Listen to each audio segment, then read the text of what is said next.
November football is here at Hocking College.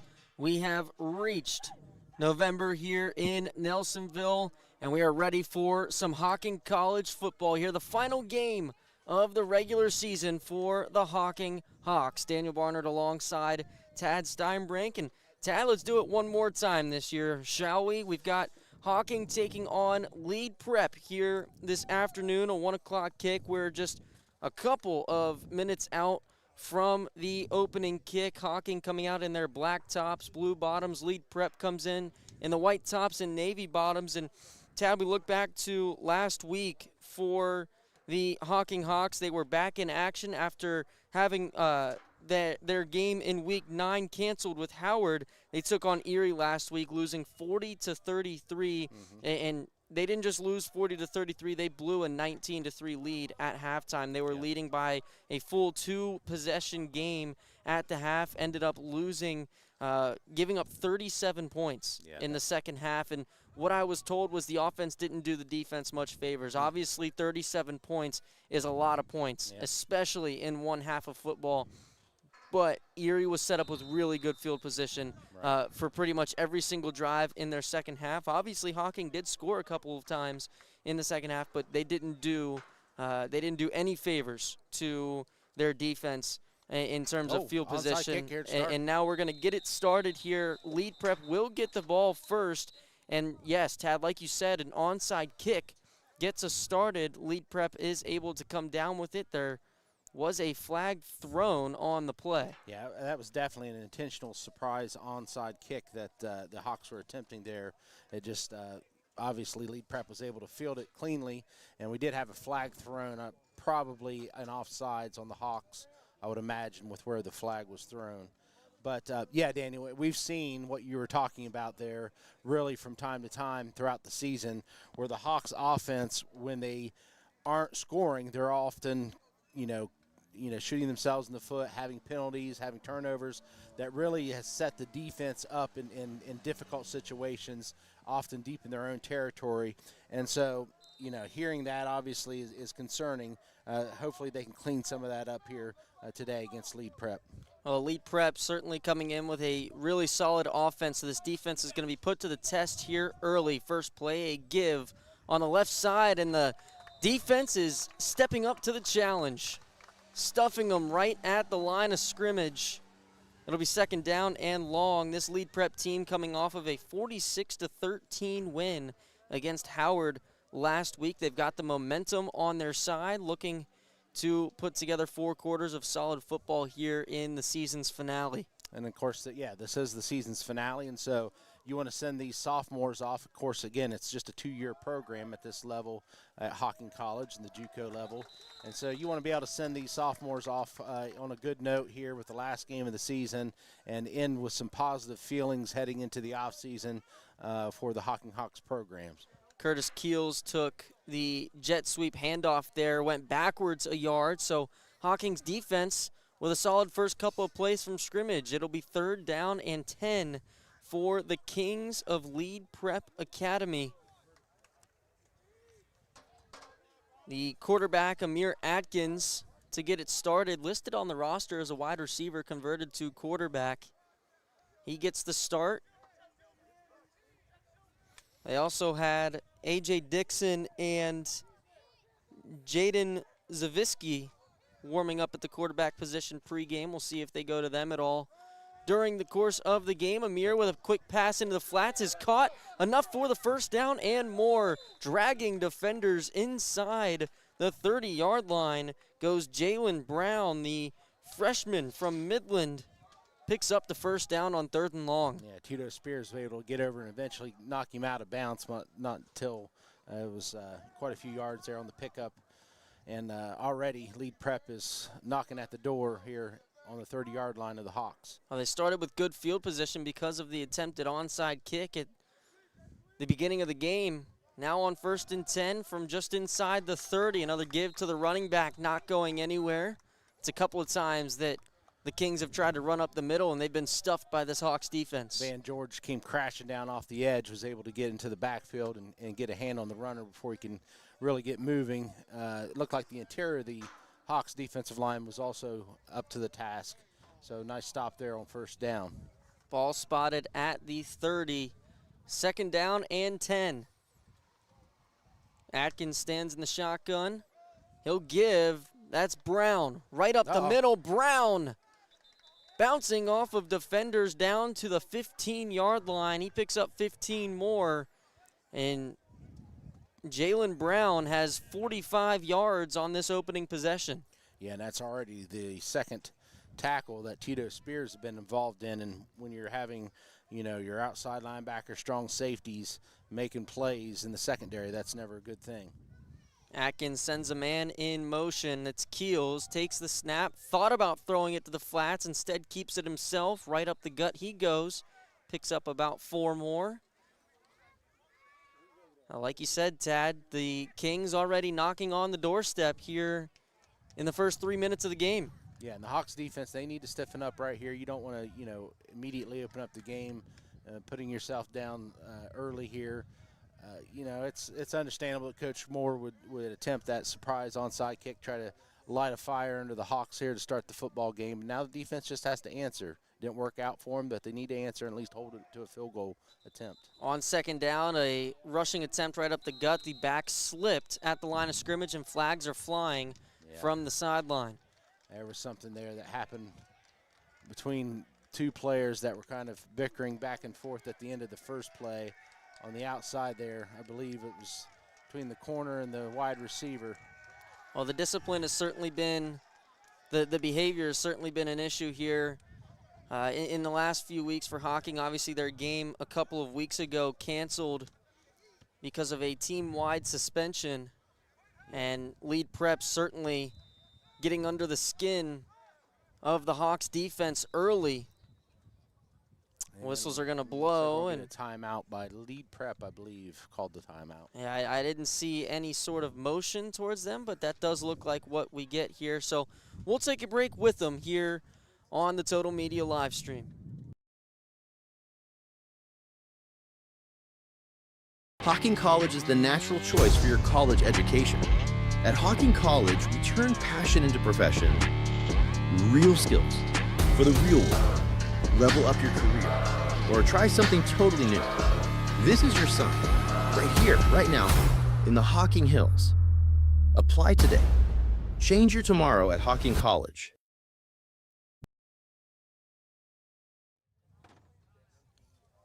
The Kings are going to come out of the timeout with the ball spotted at the 5-yard line. It's going to be first down and goal after a penalty thrown after the play. 11 minutes, 19 seconds on the clock here in this first quarter. A drive that started with a recovered, I shouldn't say a recovered onside kick, but the Kings were able to field an attempted onside kick from Hocking cleanly. So they started around midfield. Now they've got it down at the 5, knocking on the doorstep. Atkins stands in the shotgun, sends a man in motion. He's going to give it to him on the jet sweep. Mustafa Al-Janabi is able to get into the end zone. in. Just as you called it, Daniel, a simple jet sweep there. They're able to quickly get the edge and get to the corner of the end zone, just get inside the pylon to put the Kings up here early in the first quarter, 11-11 remaining in the first quarter. And the Hawks are behind the 8 ball here to start. And so the offense is going to have to come out and put up some answers here quickly. It was a rough second half for the Hawks defense last week. They start by giving up a touchdown this week, and now the Kings are going to line up to go for 2. 3 receivers to the left, 2 to the right, a wide look. Spread out wide are the Kings. Another give. Nope. Oh, no, he kept it himself. A fake give on the jet sweep, and Atkins scampers into the end zone for the 2-point conversion. 8-0 Kings here early on. Yeah, Atkins did a really nice job of riding that fake, and I can see why you were kind of fooled there because it was a really good fake. Oh, it wasn't just Atkins that did it well. It was also Jalen Brown who he sold it well himself. He sold it well himself, getting around that offensive line. And, of course, they just scored on the jet sweep the play prior to that.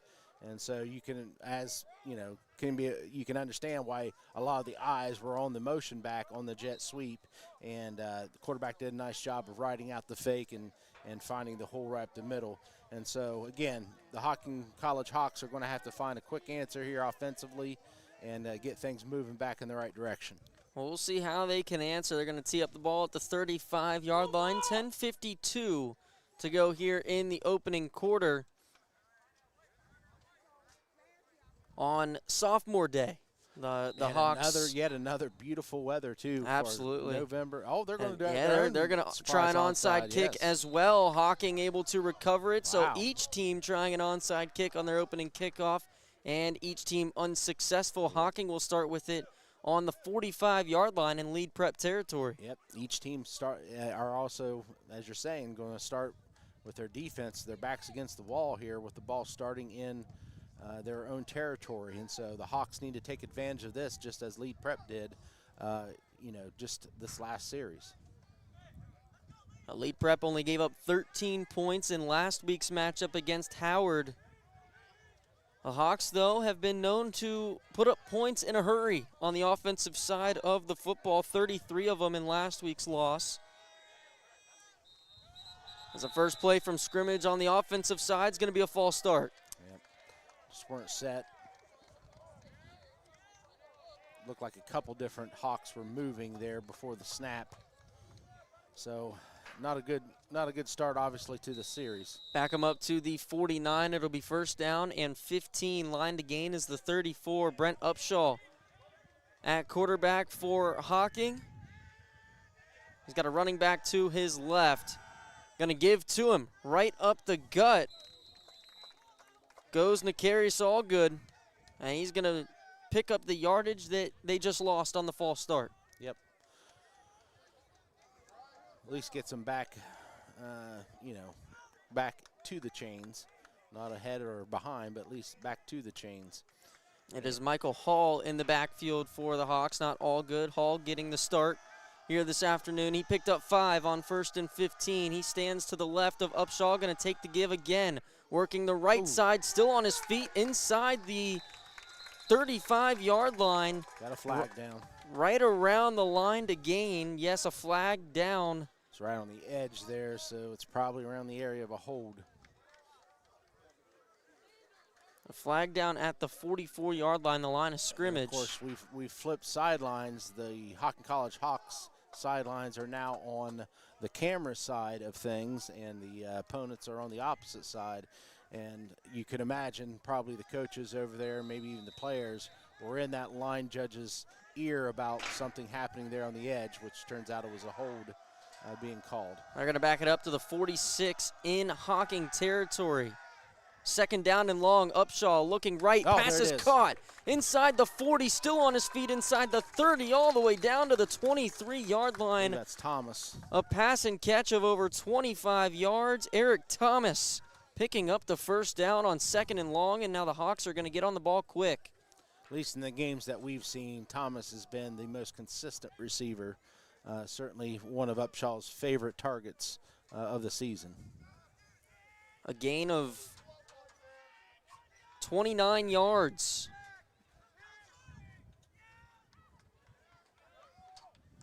Well, it's going to be first down and 10 from the 24. We got 3 receivers to the left. A running back in the backfield. Upshaw takes the snap, going to fake to Hall. Pass out to the left side is caught by Thomas again. Back-to-back plays for him, and it takes 5 Kings to bring him down at the 15-yard line. He picks up 9 more. Nothing complicated with that play call, just a simple hook route, 5-yard hitch route, I should say, by the receiver there. I think all 3 of the receivers to that side ran the same route, and Upshaw chose to hit the middle receiver, Thomas, to pick up a nice first down gain. So after giving up the touchdown on the defensive end, the Hawks offense trying to play complementary football here and pick up their defense. They have it down in the red zone at the 15, second down and 1. Upshaw has 2 receivers to his right. He gives to Hall, the back, in the backfield, pushing his way forward to the 10. That's enough for a first down. They'll mark it at the 11. He picks up 4. It'll be a fresh set of downs. They'll still have a line to gain. It's not going to be first and goal. Boy, those gold numbers for the Kings are extremely difficult to read, but I do believe that was number 24, Xavier Barnes, who was able to come up and meet Upshaw, and it was a pretty good collision between those two young men on the left-hand side. About 8 minutes to go here in this first quarter. First down and 10 from the 11. Hocking trying to knot the score up. Hall's going to get the give. On first down, spins off a tackle down to the 5. He picks up there, but I'm not sure. It could have just been, I guess, maybe a glancing blow across the helmet. But nonetheless, nice pickup there for the Hawks. And that was Brandon Malvix on the tackle. Freshman for prep from Vernon Hills, Illinois. a pickup of 6. It's second down and 4 from the 5. Upshaw stands in the shotgun. He's got a receiver to each side. Hall in the backfield. Nice what play. a spin off of a tackle. Hall bouncing inside the 5. Ooh, reaches to out. the pylon. Oh, man, that was so close. He's marked short, but I do believe he picked up the first down like you said, Tad. And if he did, it'll be first and goal from the 1. Boy, that was all Hall there. He was dead in the rights in the backfield there, and he was able to spin out of it, make something out of nothing, and in fact make a really positive play. They do mark it a first down, a pickup of 4. It'll be first and goal from the 1. Now, he did put the ball in danger. He kind of stretched out there trying to reach the goal line. You don't like for a back to do that, especially this early in the game and, just on a first down play. But he got away with it and set the Hawks up here right on the half-yard line. Similar formation, 1 receiver to each side. Hall in the backfield to the left of Brent Upshaw. Upshaw takes a snap, gives to him right up the gut. He is in. Touchdown, Hocking. Great answer for the Hocking College Hawks. They definitely needed it. Get some positive vibes going here to start this game after quickly going down 6-0. I'm sorry, 8-0 with the 2-point conversion. And it looks like Coach Moore not going to be fazed by that 2-point conversion. Yeah. He's going to go for his points Right. when he can get them. Yeah. Not trying to tie the game yet. Obviously, still super early in this game. Even though they're down by 2, the Hawks out for the extra point. 8-6 is our score. Zach Oyster, the left-footed kicker, lines up from the 10. The extra point is up, and it is through. Now the Hawks cut the deficit from 8-1 with a touchdown from Michael Hall. They trail 8-7 with 8:23 to go. Hocking College is the natural choice for your college education. At Hocking College, we turn passion into profession. Real skills for the real world. Level up your career or try something totally new. This is your sign, right here, right now, in the Hocking Hills. Apply today. Change your tomorrow at Hocking College.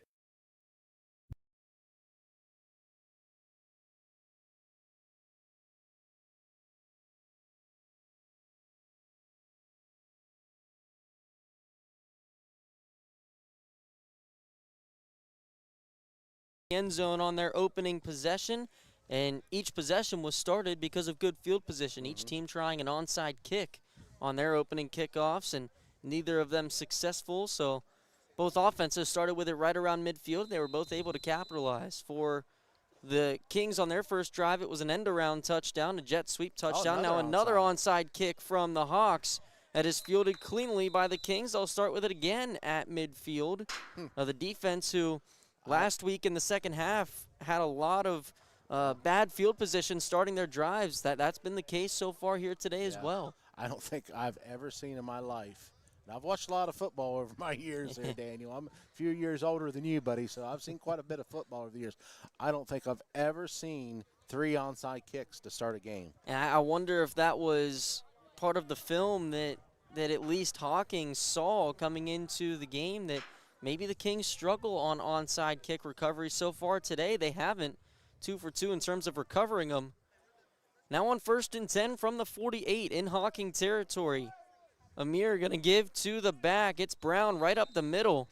He's going to pick up about 4. So far, we're playing arena football. Just 50-yard fields right now with these onside Backyard kicks. football. An injured King hopping off to the sideline. That was the ball carrier, Jalen Brown. He'll get attention over there on the sideline. Now 2nd down and 5. They gave him 5 on 1st and 10. Atkins in the shotgun, motions his back from his right to his left. Now man in motion. They're going to give it to him. On the jet sweep, Curtis Keels trying to get to the outside. He'll be taken down around the 40, a little short of the line to gain. It'll be 3rd down and short. They mark it right at the 40. They gave him 3. It'll be 3rd down and 2. Yeah, and Prep's just coming right back out, getting on the football here. Not much of a huddle. 3 receivers to the right, 1 to the left here on 3rd down and short.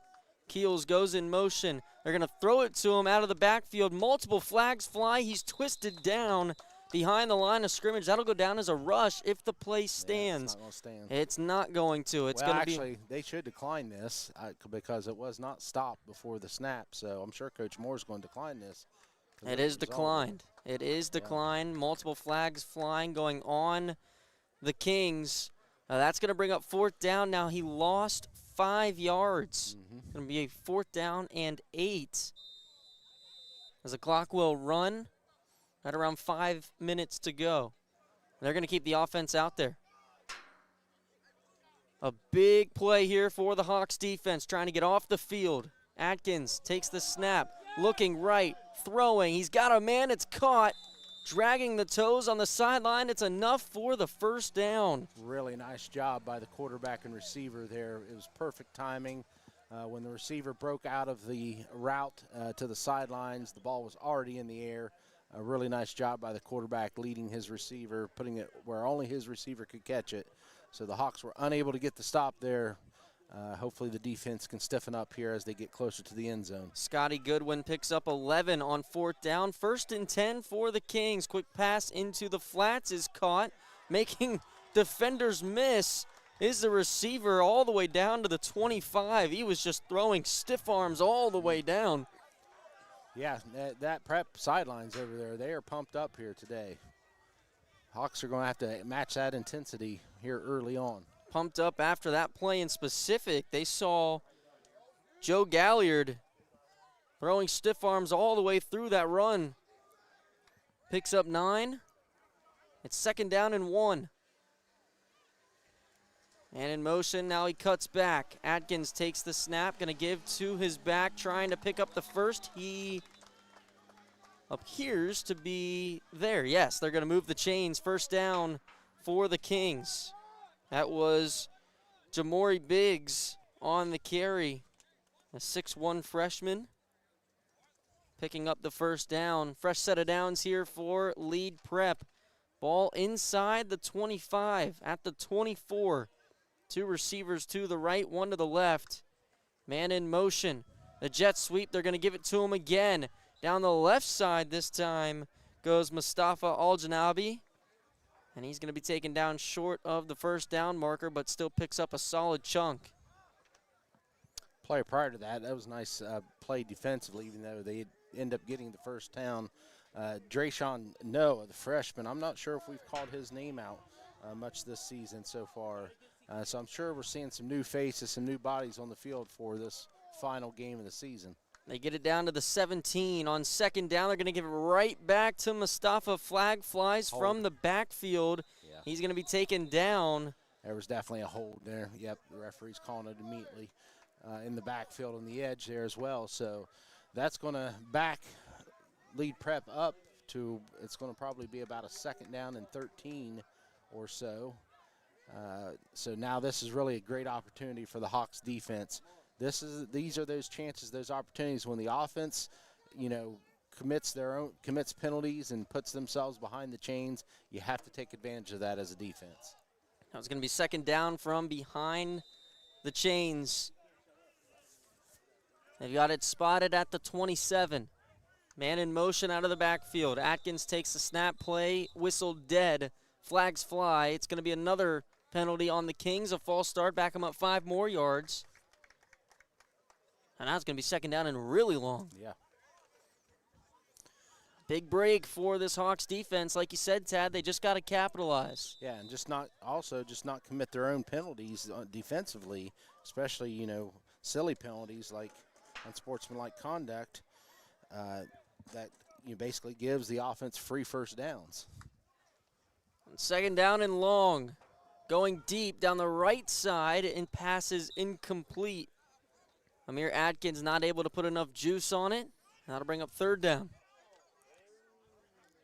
These daggone Japanese beetles flying around Yeah, right dude, now. tell me about driving it. me bonkers, man. They've invaded my cabin, Daniel. They've invaded the cabin. They're driving me nuts. We might have to do something about it. Yeah. It's some type of spray. Get him out of here. Third down and long. 2:44 to go here in this first quarter. Atkins fakes the pass out to the right side, keeps it himself. He takes it back down to the 25, picks up about 7. It's not going to be near enough for the first down, though. Yeah, I'm sure lead prep's still going to go for it here on fourth down. We haven't seen a kicker yet we for haven't him. seen a kicker yet, and all they've done, of course, in their one kickoff is onside kick. So you assume that they don't have much of a kicking game because of that. And so we got fourth down and 10. They're going to go ahead and go for it. Doesn't really do you much good to punt from when you're inside the opponent's 25. From the 24, Atkins in the shotgun. He's got 3 to his right, 1 to his left. Takes the 3-step drop pass over the middle, is caught inside the 10, now inside the 5. His receiver takes it all the way down to the 2. A big play on fourth down of over 20 yards through the air. It's going to be first down and goal. So that's 2 fourth down and long conversions that we've seen for the Kings this series. And again, if you're the Hawks secondary, you just cannot be giving up those types of plays. Now a pickup of 21 yards on fourth down. It's first and goal from the 3. Atkins has 2 to each side. A running back in the backfield, man in motion. They're going to fake the jet sweep. He stays on his feet, but runs into a sea of defenders. He did a good job just to stay on his feet there and not let his knee hit the ground, did Atkins. I think Atkins, that was clearly going to be a keep for the quarterback, but he just kind of got tripped up with the running back as he was faking it to that jet motion back. Obviously a good amount of rain yesterday. The sun is out today, so the field should be relatively dry, but maybe some of that leftover rain still forcing the playing surface to be a little slick. Now Atkins in the shotgun on second and goal. He'll take the snap, fake the give, going to keep it himself on the left side. Ooh, nice Lowered play. the shoulder, but was met by 2 Hawks defenders shy of the goal line. It's going to be third and goal. Yeah, it was a really nice play there. And again, we're kind of far away here, even though our camera can zoom in. We can't zoom in with our eyeballs. And I always say I'm going to bring some binoculars and always forget them.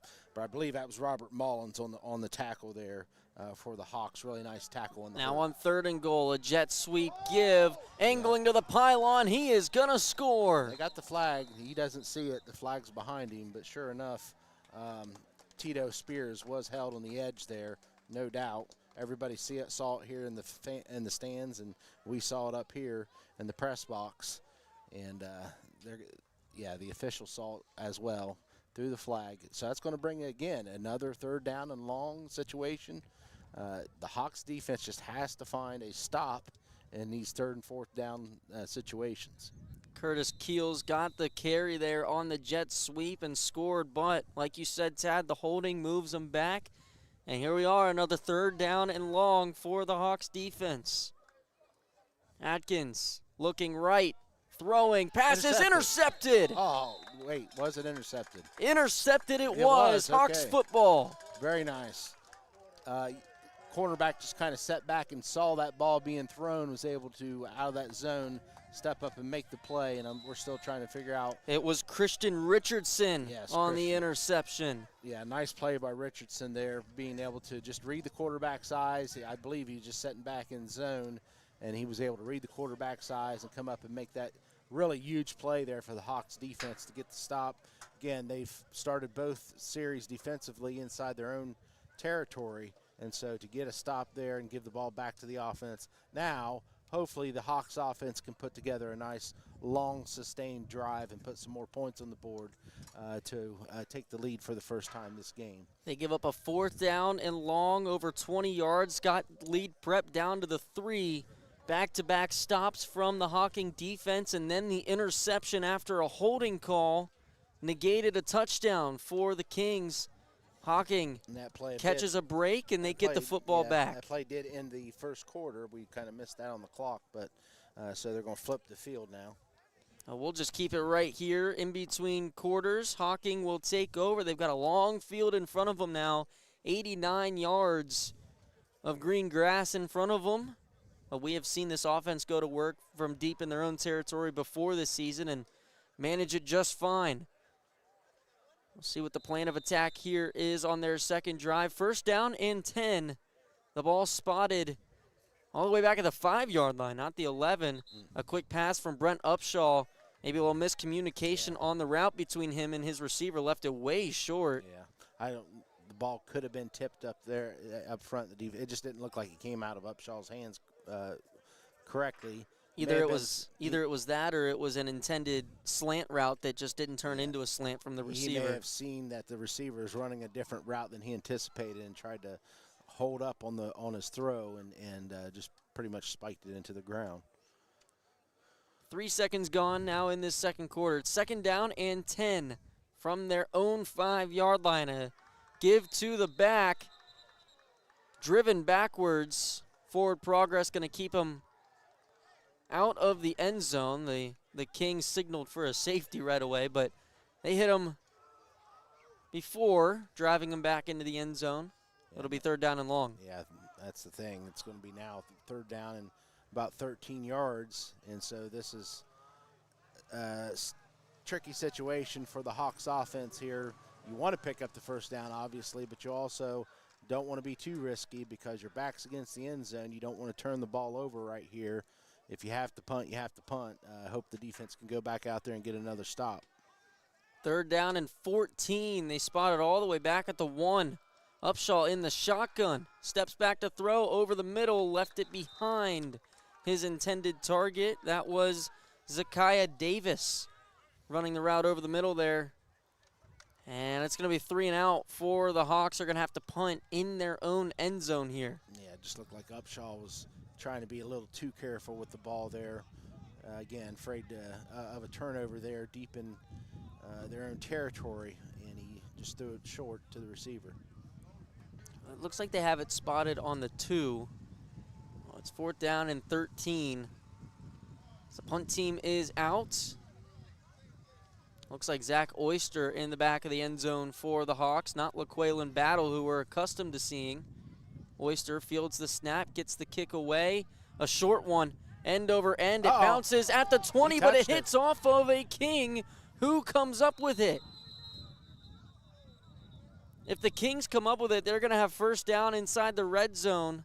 And it looks like they did because I don't see many Hawks celebrating. It is Kings football. Wow, that was a great opportunity there for the Hawks. They just weren't able to take advantage. I'm pretty certain that did hit a King. I couldn't catch the number of who was trying to return the football. The punt was kind of a short punt. Very short. Oysters punting into the wind. There's a decent wind blowing today from our right to left. Again, I couldn't catch the number of who was trying to catch the football, but it certainly did touch that returner. Well, the Hawks are only going to net about 15 yards on the punt there. Oyster kicked it from the back of the end zone, only got it out to the 15. Now Atkins stands in the shotgun, first and 10. Fakes the give on the jet sweep, keeps it himself. Trying to work the right side, he's taken down from behind. No gain on first and 10. It'll be second and 10. Yeah, nice play there by Ross Anderson coming off the edge. The Hawks so far up front has done a pretty nice job against the run. The Kings with a 1-point lead. Trying to make it a 2-score game. Jet sweep here. The give.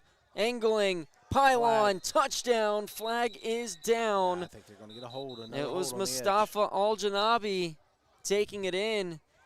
And it is going to be a hold on the Kings. That's the second time that they have had a touchdown called back because of a hold on a jet sweep. And you'll often see holds being called on the edges on those jet sweeps and other variations of sweeps. Sometimes just because, the receivers, they don't, although they should be getting a lot of practice of blocking, maybe they don't get as much practice as they should.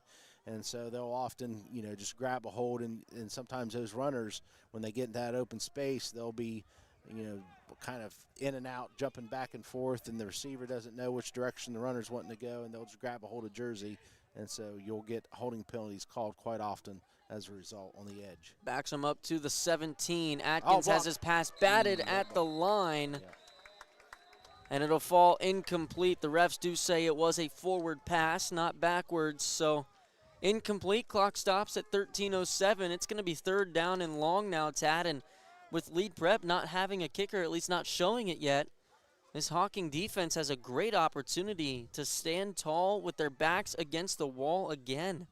And I could be wrong on this, but I think that was Jerry King off the edge. I can see a 33. I think that was a 33 coming off the edge. I could be wrong on that.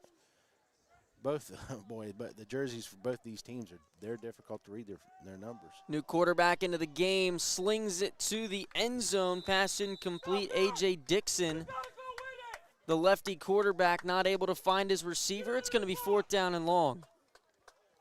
Another hold on the Kings. That was deep in their own backfield that time.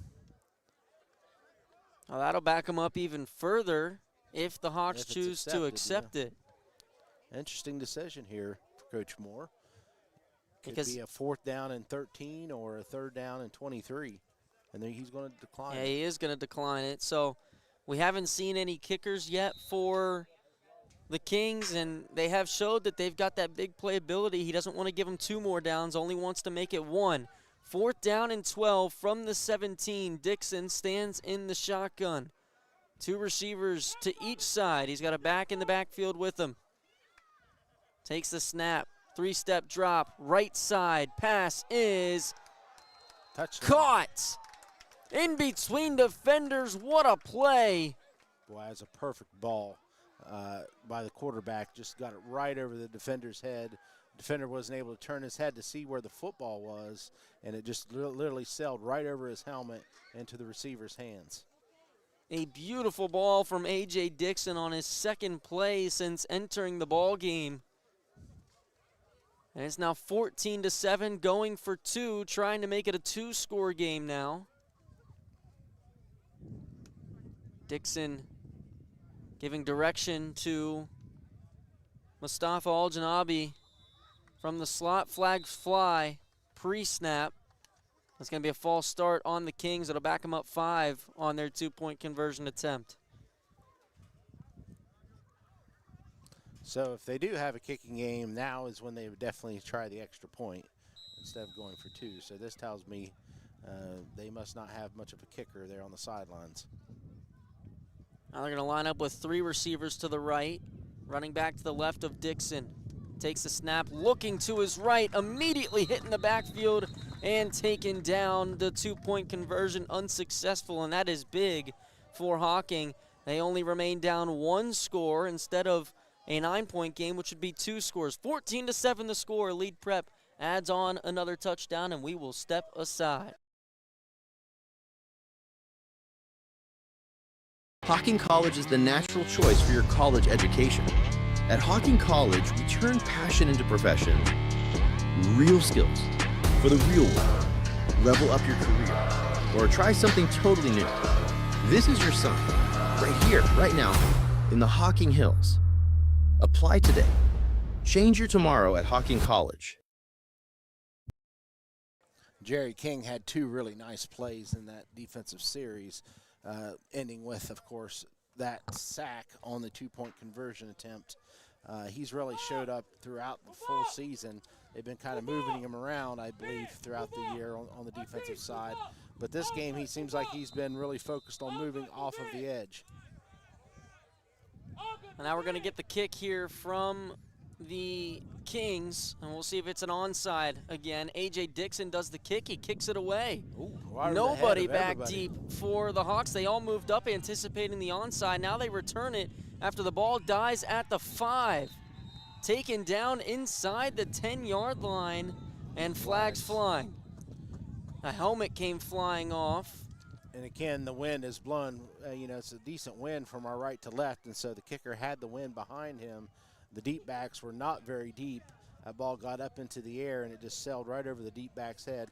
And the Hawks are going to be fortunate here in that I believe they're going to call the Kings on unsportsmanlike conduct. So the Hawks are going to be in better field position than they would have been otherwise. A.J. Dixon, who just threw a touchdown, also doing the kicking duties. And they are going to mark it forward. Unsportsmanlike on the Kings. Will move the football up past the 20, up to the 25-yard line. So instead of the ball spotted at the 10, it'll be spotted at the 25.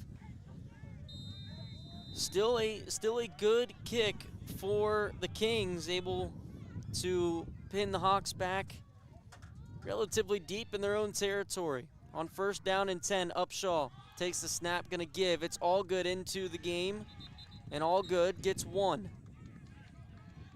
And back to that two-point conversion, being able to get that stop was critical because that keeps it within a one-score game for the Hawks here. A touchdown, extra point, and the game's tied right back up. Second down and 9 from the 26 now. Nicarius Allgood not getting the start today. Michael Hall got the start, but Allgood here in the second quarter is the back for Upshaw. Upshaw scanning, directing traffic, now just going to take off with it and run. He's got the first down and more up past the 40. You don't see Upshaw run the ball too often. He's usually keeping his eyes down the field trying to find a receiver, which is, you want to see that in a quarterback. You don't want for him to immediately look to run as soon as he drops back to pass. In that case, he saw that, there wasn't going to be anything there. He made the decision relatively early that he was going to run with the football and picked up a nice gain. And he got good help from his receiver too, acting as if the ball was in the air, which took the eyes of the defender off of Upshaw, allowed him to pick up more yards. Now Allgood on first and 10. Oh, man. Spun around, Oh, staying boy. on his feet to pick up a few extra yards. If he could have stayed on his feet there a little bit and eventually got back upright, he could have been up the sidelines for a big play. He picks up 4 as it is. Still a great effort. Yeah. Makes it second down and 6. He's so strong, his lower body. It does look like he's got his calf wrapped up here today, so I'm sure he's dealing with a little injury, a little bit banged up. Everybody's banged up at this point in the season. Being the last game of the year, he wants to be out there today. Second and 6 from the 44. Upshaw fakes the give. Pass out to the right side is caught by Thomas. He shakes one defender and dives down inside the 45. Eric Thomas doing just what we saw Allgood do there, making defenders miss. He picks up the first down. Really nice drive so far here for the Hawks. Just got to keep it moving forward, keep those chains moving. They're taking advantage of what the Kings defense is giving them. They're playing relatively soft in the secondary, kind of a cover 2 shell. So you can hit these dinks and dunks underneath and break a tackle, and you can also run the football against this 2-deep look. Down to the 43-yard line in lead prep territory. Upshaw on first and 10. Rolls to his left, now throws, has a receiver, it's caught at the 40. Inside the 35, out. The ball pops out, and lead prep has it. Wow. That was a ball, you just kind of felt that might happen because the ball was not being held tightly to the ball carrier's chest. And when that ball popped up in the air, somehow, some way, one of the lead prep players, and we'll try to get that number, he caught it. I believe he caught it midair. Yeah, just ripped it right out from the receiver, and it landed right in the lap of one of the Kings. They'll take over with it. Ball spotted at the 33-yard line. First down and 10. This is by far their worst field position of the day, Tad, but we have seen the offense work efficiently for the Kings. Up by 7. A.J. Dixon, the quarterback, here to get the drive started. 3 receivers to his left. He'll take the snap and look to his left. Pass is going to be caught at the 35, upended at the 37-yard line. That was Keegan Tolliver on the reception. And Sahi Davis, really nice tackle there in the open field, solo tackle, came up and made the play. A solid pickup on first down for the Kings, now 2nd and 5.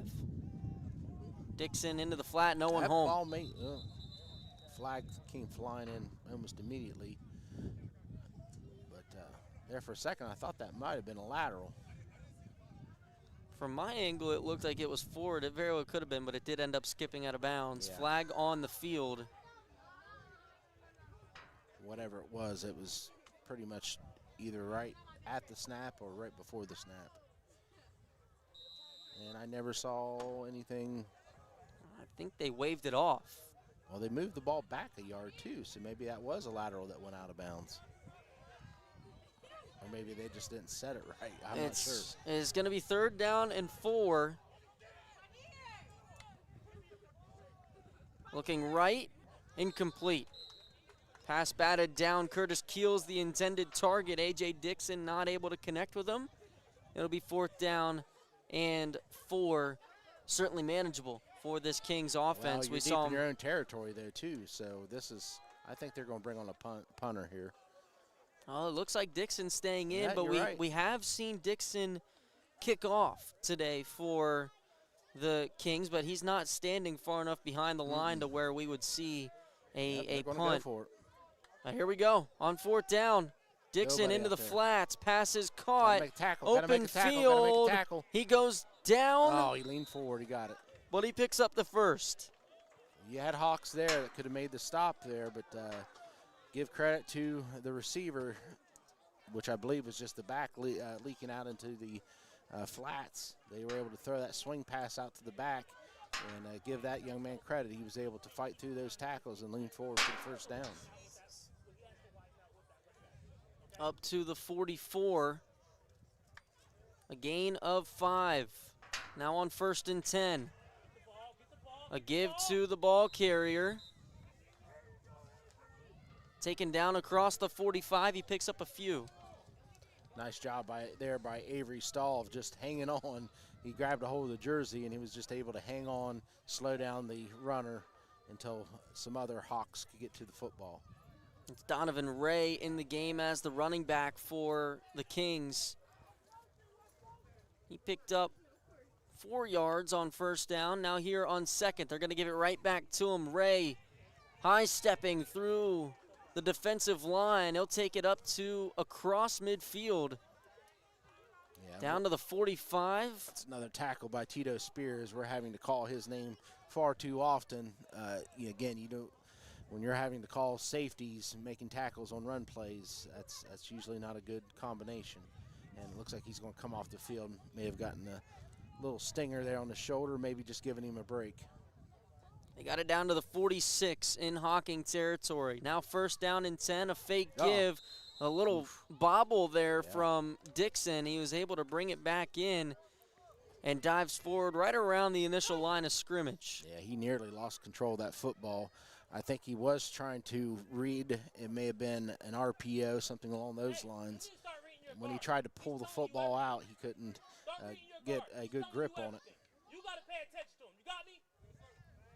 On 2nd down and 10, a pass to the right side is caught on the sideline. It'll be short of the first down. Or was it incomplete? No, they're going to move it. They do move it. He was inbounds. Got the feet down. So yet another 3rd down and relatively long.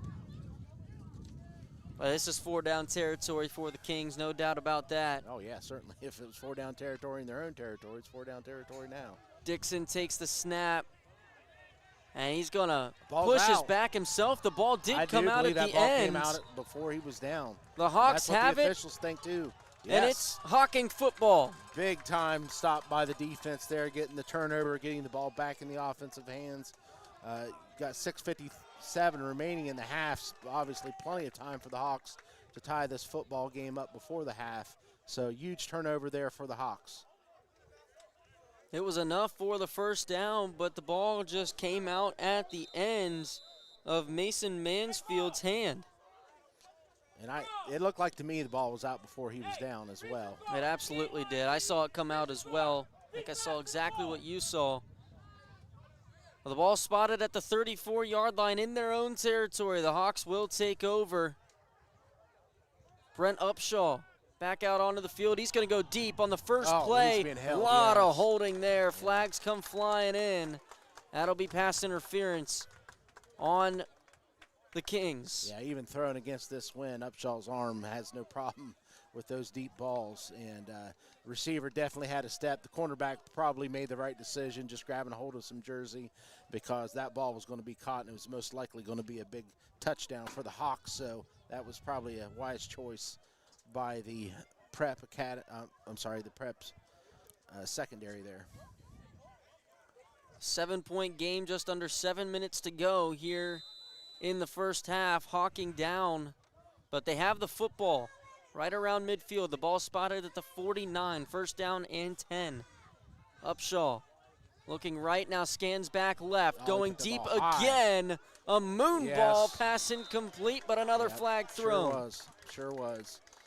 And I think this is a situation where Coach Moore's seeing that they have an advantage on the edge with their receivers against these cornerbacks of the Kings, and he's trying to take advantage of it here. Of course, he knows Upshaw has plenty of arm to be able to throw these deep balls, and at worst, what's going to happen is just this. You're going to get penalties that are going to help you move the football down the field. The last two plays net the Hawks 30 yards, all in penalties. 2 pass interference calls. I believe the intended target on these last 2 plays has been Elijah Givens both times. On that left side. Now 1st and 10. 3 receivers to the right. They're going to give it to Allgood. Allgood trying to bounce off tacklers. His legs are so strong. I mean, he really had nothing there. Not much movement at all by the offensive line to start that play. And Allgood was at least able to drive forward to get a little bit out of that. And now it's going to be 2nd down and 10. The ball spotted at the 35-yard line in lead prep territory. 2 receivers to the right. Upshaw, immediate duress, rolls to his right, directing traffic. His pass falls incomplete. Just kind of had to throw it away. He did. He had number 17 coming across the middle for the Hawks, and we'll get that name here in just a second. It'll be Zakiah Davis. Yes, he did have him coming late over the middle, but at that point he just, there's too much pressure. He just need to get rid of the football. And now it's going to be 3rd down and long. 4-down territory for the Hawks, you would assume. Yeah, this 3rd down play doesn't have to necessarily be one that picks up the first, just has to set up 4th down and manageable. We saw Zach Oyster try to punt this direction already. Did not get a lot of yards on it. Upshaw on 3rd down, scrambling, gonna run with it. Angles upfield, he's close. We'll see where they mark him. Regardless, a really solid pickup on 3rd down that is either going to set up a 4th and short or a 1st and 10. Got to hope everybody's all right there on the sidelines. Upshaw ran into the yard marker. I'm sorry, not the yard marker, the actual chain marker. It is going to be 4th down. They mark him about 1.5 yards short. Well, like we said, that 3rd down play sets up 4th down beautifully now for the Hawks. They'll keep the offense out there. Ball inside the 30, right around the 27. Upshaw stands in the shotgun. He's got 2 receivers to his right. Allgood in the backfield. Take the snap. Quick throw. Caught. Nice play. He's going. Yards after catch. He's in the end zone. Into the end zone. Touchdown, Hocking. Muhammad Kaba. Really nice play. That was just something obviously the offensive staff saw, because it was really simple. Just hit the inside receiver on a quick slant. Upshaw got the ball out quickly to the receiver, and it was easy sailing into the end zone for the Hawks. So great answer by the Hawks offense there to put 6 on the board. They're going to try the extra point here to hopefully tie the football game up with 5 minutes remaining in the half. And this is why Coach Moore didn't react to being down by 2 after their first touchdown and kick the extra point. Now this one could tie it. Oysters' kick is up, and Oysters' kick is through.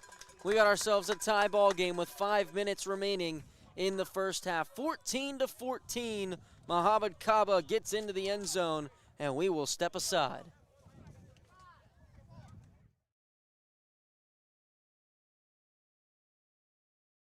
Hocking College is the natural choice for your college education. At Hocking College, we turn passion into profession, real skills for the real world. Level up your career or try something totally new. This is your sign, right here, right now, in the Hocking Hills. Apply today. Change your tomorrow at Hocking College. 14-14 the score. Hocking ties it up.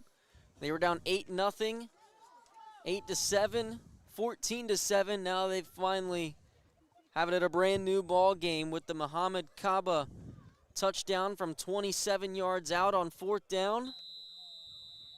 And Zach Oyster lines up the football to kick it away. Brand new ball game. Yeah, that was a really nice offensive series all around. Oyster just kind of chips the kick. That'll be caught and returned inside the 40-yard line. They're able to get it up across the 40, about a 5-yard return there for the Kings. And that was Datavian Hines on the return. And I want to say it's Marco Sanders on the coverage there, but he's got his shirt tucked up so much I can't make out. Yes, number 30, now that I see it. It is Sanders. Nice coverage there on the kickoff. The ball officially spotted at the 40. It'll be 1st down and 10 for Lead Prep. They haven't had many issues moving the football so far today. Going to be a jet sweep. The quarterback bumped into the ball carrier. It was Mustafa Al-Janabi that took the ball on the jet sweep, but he just bumped right into Amir Atkins, who's back in the game at quarterback. Yeah, the Hawks defense was there. I think either way, that was going to probably not be a positive play for the Kings, but the Hawks, because the Hawks were coming hot off the edge and were able to make the play, and that's obviously a huge 1st down for the Hawks defense. Now the collision between Al-Janabi and Atkins slowed Al-Janabi down. He loses 8 after getting bounced backwards. Now Atkins on 2nd down. A fake give, just trying to quickly pass it into the flats for Joe Galliard. The pass way off the mark, and now it's going to be 3rd down and long. I think there was some quick pressure in there, it looked like, by the Hawks, and the quarterback just had to get rid of it quickly. Now the clock is stopped with 4:16 to go in the half. Hocking trying to get the offense back out there quickly. 2 receivers to each side. Atkins stands in the shotgun. A.J. Dixon getting the drive off so far. Man in motion. They're going to throw it to him out in the flat. Hit immediately, spins off the tackle, and back to the 30. Good tackling there from the Hawks. That was Stephen Fox for the Hawks. It was Shaman Wells Moore on the reception. Yeah, Stephen Fox for the Hawks was able to quickly come up as soon as that ball was thrown. He didn't make the tackle, but he certainly slowed everything up and allowed for the rest of the Hawks to rally to the football. Got it back to the 31. Now, if there was any time to punt, it would certainly be now for the Kings. Not punt. Boy, they just must not have any kicking game at all.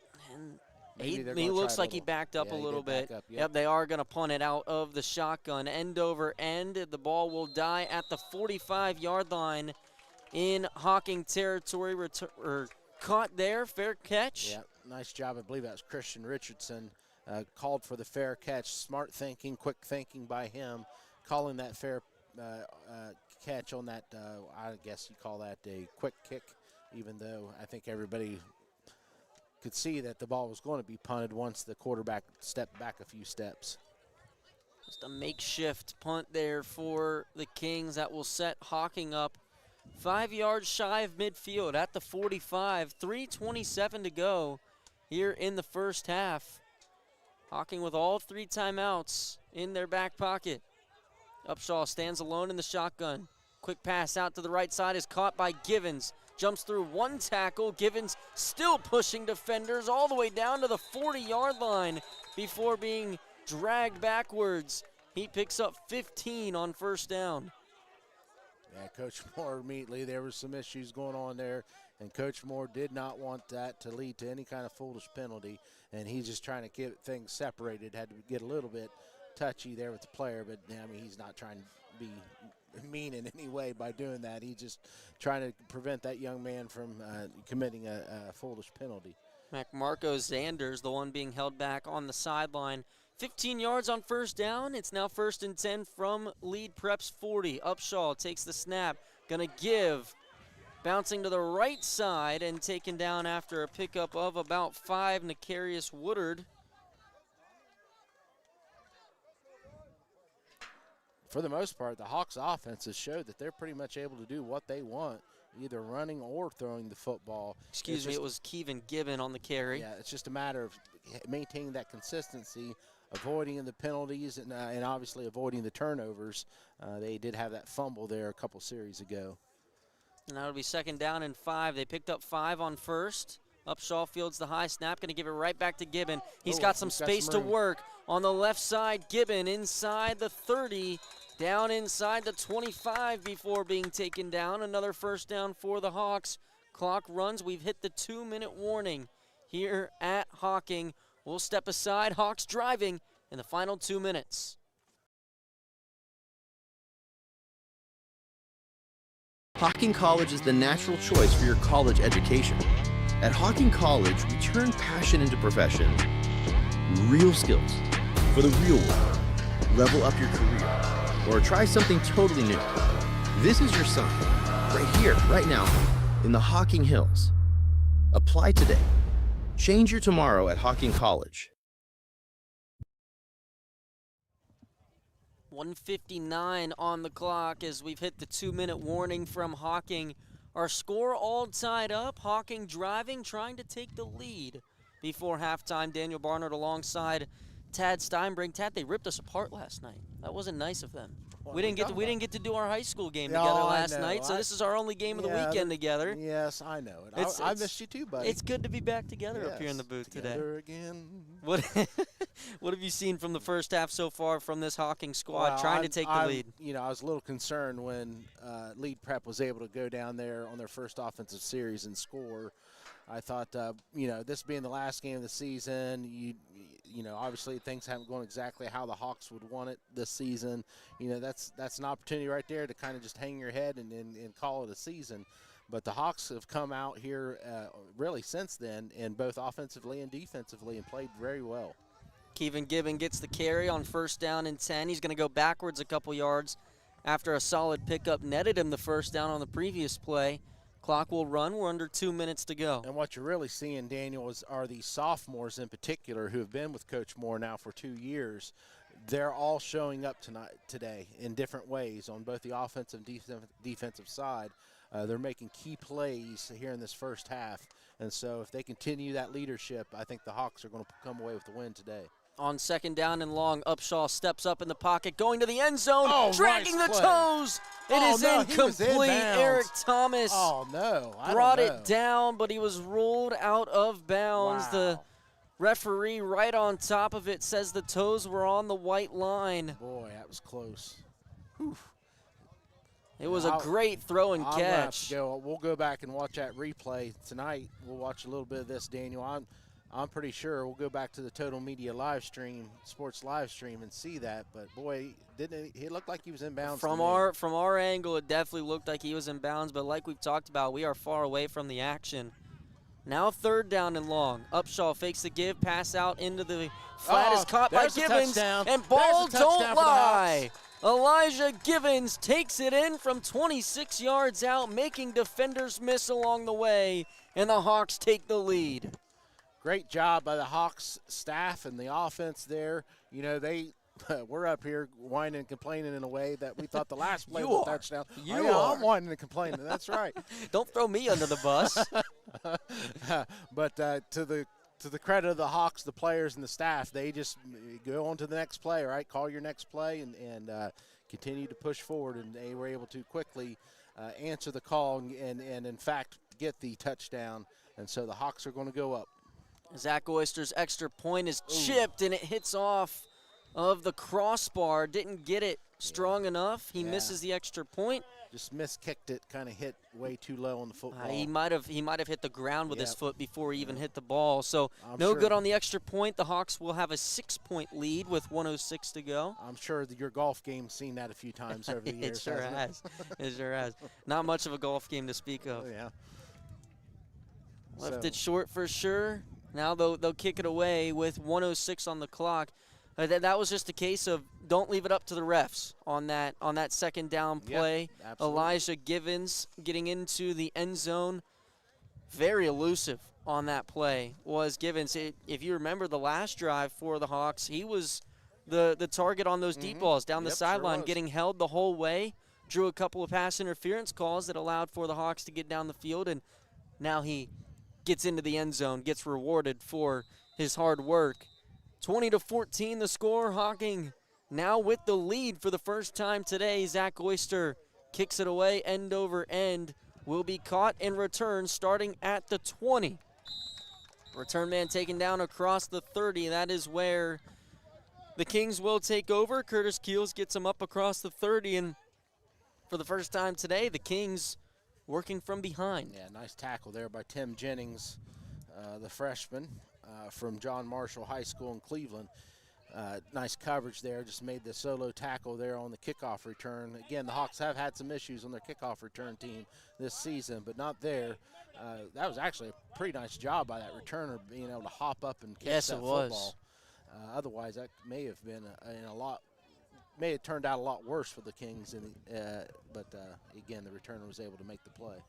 So it took 4 seconds off the clock. 1:02 to go here in this first half as Amir Atkins stands in the shotgun. He's going to give to his back, who takes it right up the gut across the 35. Clock will run under a minute to go. Each team with 3 timeouts in their back pocket. Although I thought that Lead Prep took one earlier in the half. They did. They did. The scoreboard reads 3 for each side. Yeah. And the clock is stopped now. I believe we're going to get another timeout. This one called, well, they just pointed in the direction of the Hawks, but I would find that very hard to believe that Coach Moore took a timeout. But regardless, we get a timeout call on the field. There is the potential earlier on that was just an official's timeout, but I'm not sure it was a lengthy timeout, so you assumed it was one of the teams that called it. Right. But look, reflecting back, I don't remember the officials pointing to either side once they stopped stopped play.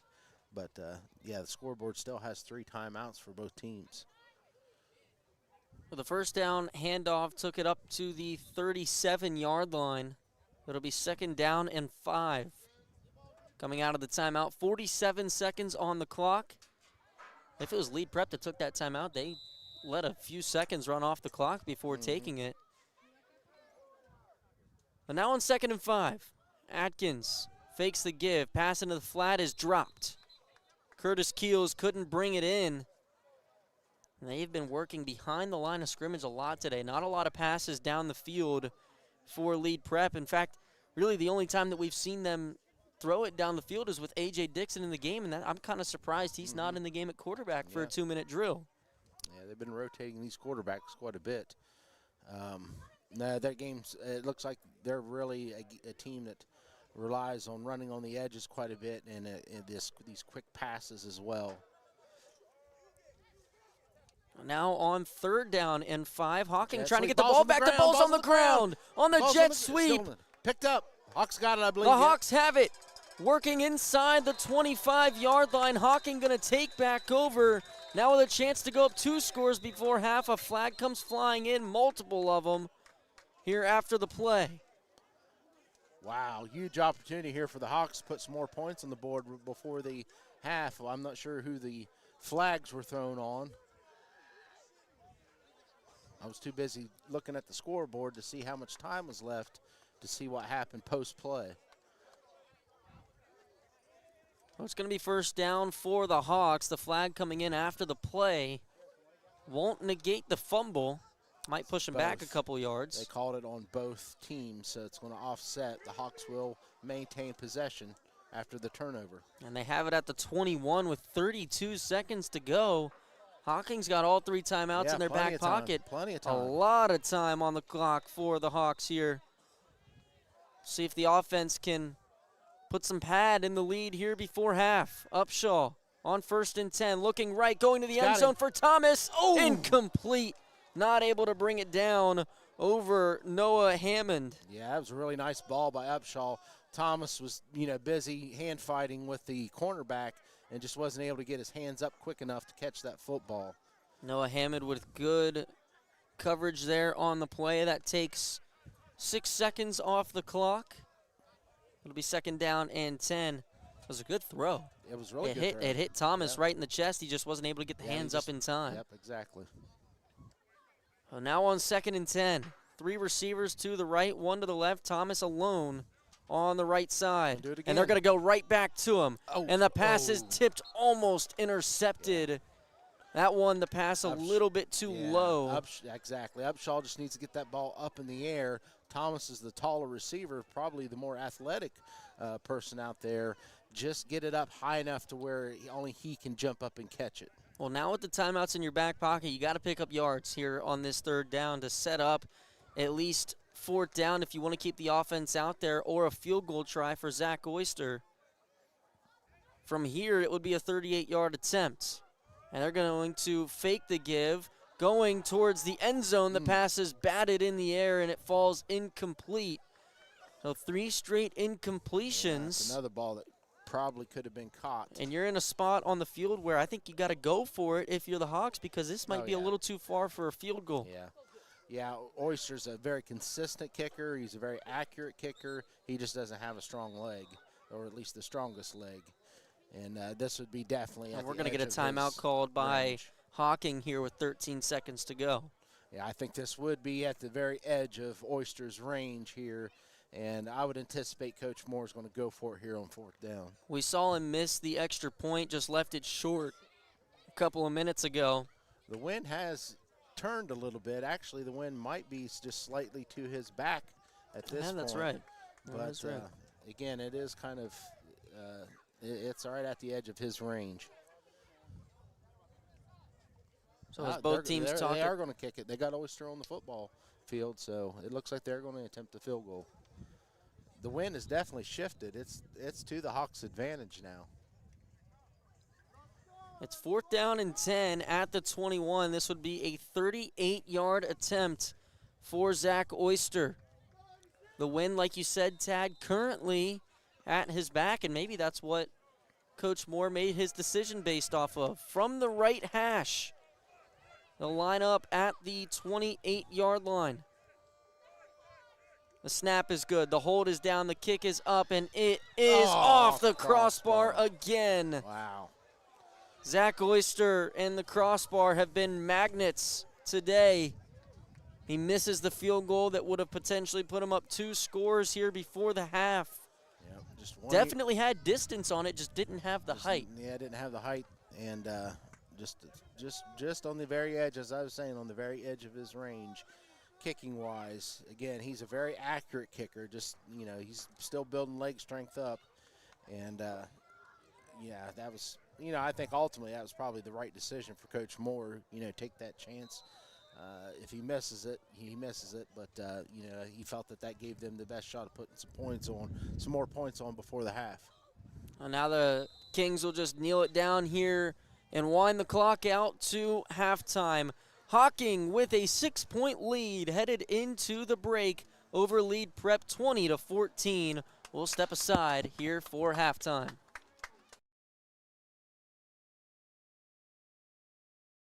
Hocking College is the natural choice for your college education.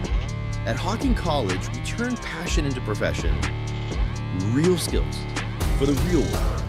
Level up your career or try something totally new. This is your sign. Right here, right now. in the Hocking Hills. Apply today.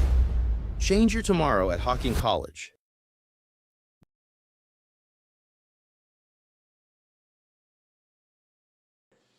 Hello, I'm Chief Barber from the Nelsonville Division of Fire here in Nelsonville, Ohio. We're here to briefly talk about the basket program we have here in the city of Nelsonville. Back in 1948, the basket program started to help 14 needy families. 2025 marks the 77th year of the basket program. This is a collaborative effort between our fire department and the York Township Volunteer Fire Department. That's about 2.5 miles from our station. This year, we aim to help over 200 needy families in the community, and every contribution for this program helps.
could not foresee this thing happening to you. If I look hard enough into the setting sun, my love will laugh with me before the morning comes. I see a red door and I want it painted black. No colors anymore, I want them to turn black. I see the girls walk by dressed in their summer clothes. I have to turn my head until my darkness goes.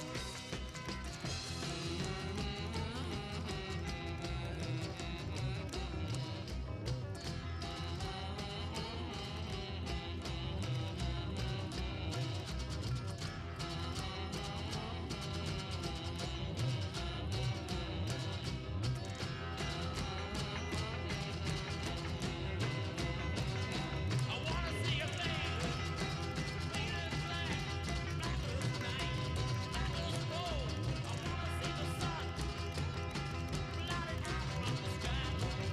I wanna see a lady, lady black, yeah.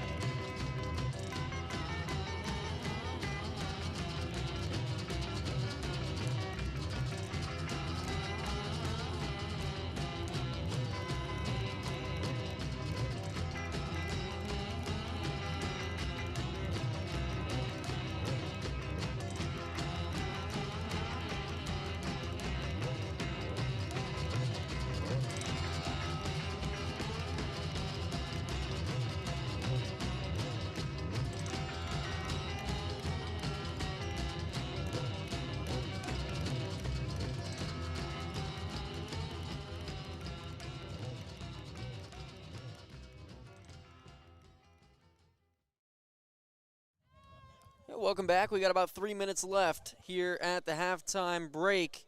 Daniel Barnett alongside Tad Steinbrink, Hocking with the lead at halftime. That's something they are familiar with. Tad, they had a great lead at halftime last week, and we heard some of the coordinators that are up here above us in the booth talking with some of the players at halftime. Look, they were up 19-3 last week at Erie and ended up blowing that lead. They ended up losing that game 40-33, giving up 37 points in the second half. What's it going to take for them to keep this lead this week? Obviously not as much of a lead that they had last week, only 6 points. It's 20-14. But what's it going to take for them to maintain this lead and even add on in the second half? Unlike last week, the offense has to help the defense by maintaining control of the football, working some of the clock, putting on good drives, not turning over the football, not committing penalties. You got to play complementary football. It doesn't matter in what situation or whether you're up or down. To be successful, you have to play complementary football. And so hopefully we can see that from the Hawks. I kind of like having the Hawks on our side. We can hear a lot more. We can hear a lot more, and we can also talk to the players ourselves a little bit. I was talking to Allgood there at during the halftime, talking a little bit about what he's dealing with injury-wise. Because he's got that wrap up on his calf. Yeah, and so it's talk nice. about what he talked about too. Well, he said he's been dealing with an MCL issue, I believe it was, here the last few weeks, and again, we're at that point in the season where everybody's going to have some bumps and bruises and some injuries and some sore spots. And the last game of the season here, obviously we've enjoyed watching these players in the games that we've been able to cover here at the beautiful campus of Hocking College. Talk about beautiful. It is a beautiful day out today as well. And it's certainly nice having them here on our side where we can have a little bit of a conversation with some of these players we've been able to cover and enjoy watching all season long. Well, I think one of the big things that has stood out to me, at least in the past couple of minutes, is Hocking on the sideline, the players trying to get everybody fired up as well, trying to keep everybody with that high intensity type of mentality as they line up here. Hocking will get the football to start the second half, but I think there's a lot more of an emphasis this week on finishing, on maintaining the lead and the focus here in the second half. We've heard it from the players on the sideline. We've heard it from the coaches above us. Definitely high intensity coming out here in the second half as Lead Prep gets ready to kick it away. We'll see if they start with the onside kick in the second half. We'll see if they kick it away. We saw both in that first half. We will. Yeah, we're still counting down the halftime clock. Both teams are raring to go here to get this second half started. So we got to count it down, and now we're going to reset the play clock, or I'm sorry, But I'm sure 15-minute clock. I'm sure you folks listening at home can hear the wind blowing into our headsets. The wind is blowing at Lead Prep's back right now, and they're There's going the to onside kick the kick in. onside.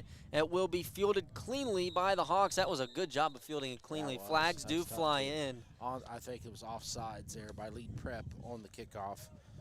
Somebody trying to get a little head start there with what they knew was going to be an onside kick. Kind of an interesting little approach here. Lead Prep, I'm sure Hocking College has scouted this. You would assume this is something Lead Prep has done somewhat consistently throughout the season. It certainly doesn't do their defense any favors, that's for sure. Puts a lot of pressure on your defense when you're always giving the ball or quite consistently giving the ball to the offense inside your own territory. A 1st and 10 from the 46 in Lead Prep territory. They're going to start with Hall here in the second half. Hall's down the sideline inside the 35 before being dragged down. Michael Hall gets the first carry here in the second half. He started the game, got the first few carries in that first quarter. They looked to all good and Gibbon in the second quarter, but Hall out here to start the third, and he picks up a solid chunk and all those on first down. We've seen it all season long. All those backs rotate through, and all are excellent. All have very good skills, both catching the ball out of the backfield and running the football. 5 wide here on 1st and 10. Eric Thomas slipped at the top of his route, not able to locate the pass from, that is Luke Ferris in at quarterback now. Yeah, you're right. That is Ferris out there. So going to, at least for this opening series of offense for the Hawks, they're going to go with the backup quarterback who has had some of his own successes throughout the season. He definitely has, especially early on in the season when we talked with Coach Moore a little bit. Both these quarterbacks have gotten action, and Ferris in the game here. He's going to give off to Hall.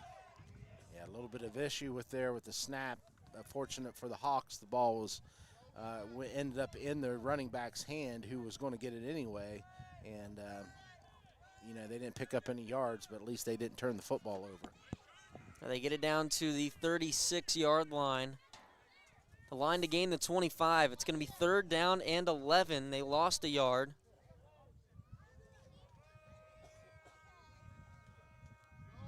Have 2 receivers to the left, two to the right.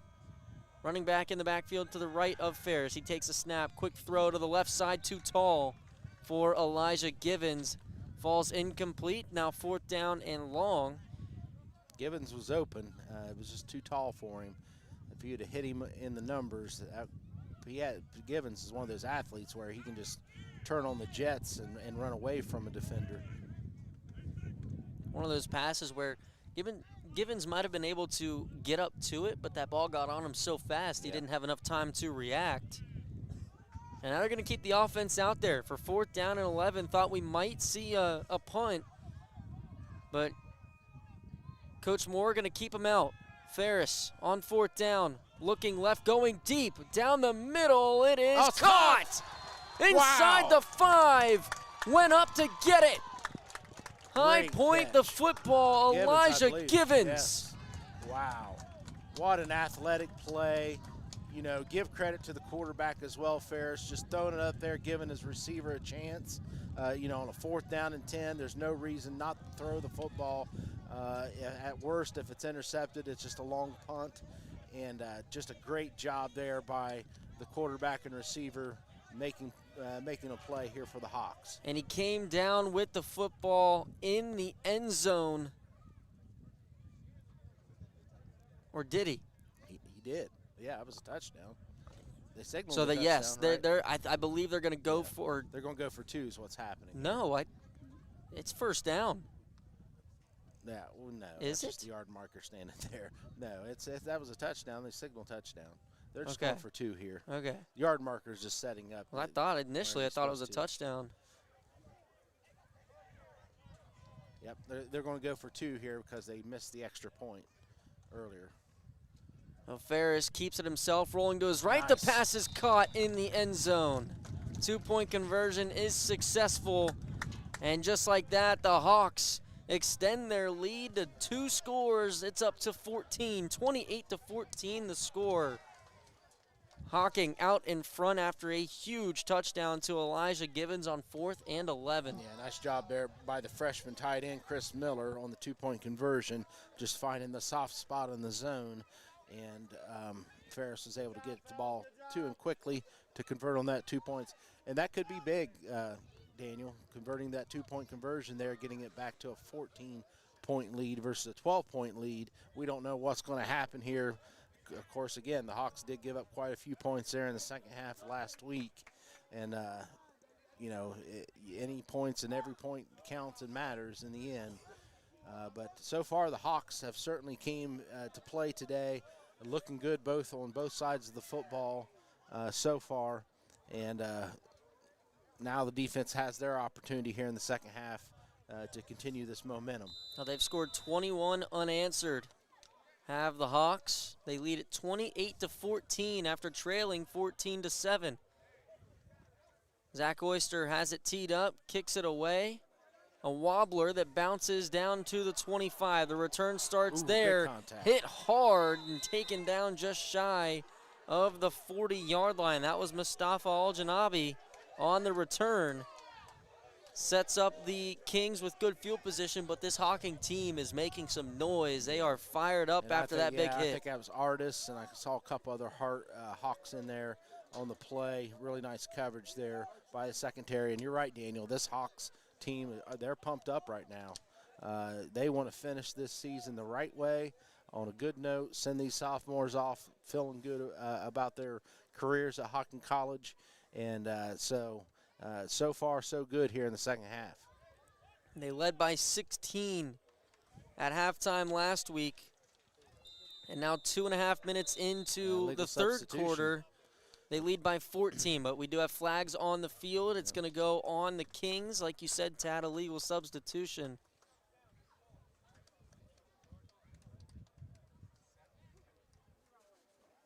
That'll back them up 5. It'll be first down and 15 before the drive even gets started. 2 receivers out to the left, 1 to the right for Atkins in the shotgun. He hands on the left side. Gain of a couple. We're really seeing the Hawks defense. They're hustling to the football. Everybody's swarming to the ball. They're blowing to the echo. They're playing to the echo of the whistle. That's good to see. That's what we're going to need here in this second half from the defense. If the defense can just, hold their own and do their job in the second half, the Hawks are going to win this football game. There's no doubt. Got good field position right now, does the Hawks defense. On second down and long, another give. They get right back to where the drive started. Got a little scrum happening there. And it looks like they're able to get them separated there before any flags had to be thrown. Things are definitely getting chippy here in the second half. We're just 2.5 minutes in.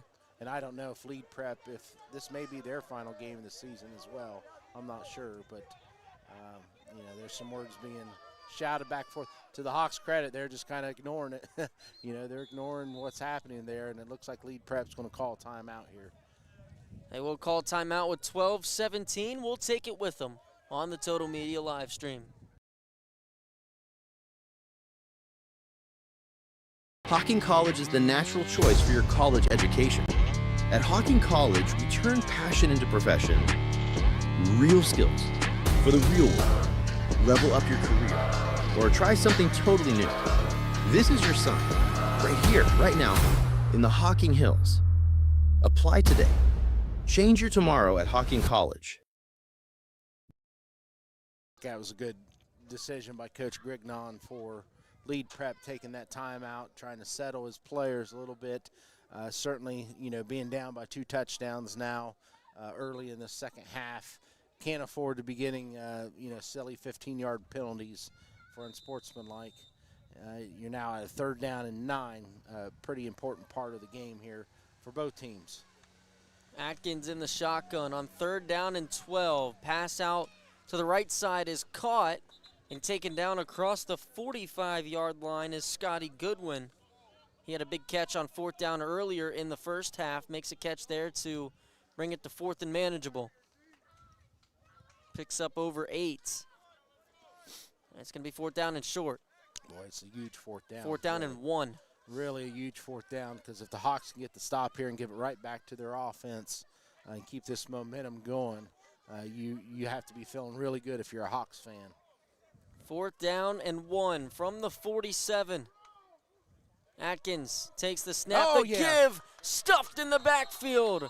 Hocking takes them down, and they take over on possessions. For about the 4th or 5th time this game, Jerry King just came storming off the edge into the backfield and was able to make the play in the backfield. Jerry King is having a huge game for the Hawks defensively here today, and he was a huge reason why they got that turnover on downs. And so the Hawks offense is going to take over. Boy, if the Hawks offense can go down here and put some more points on the board, you are feeling really good, really, really good as a Hawks fan.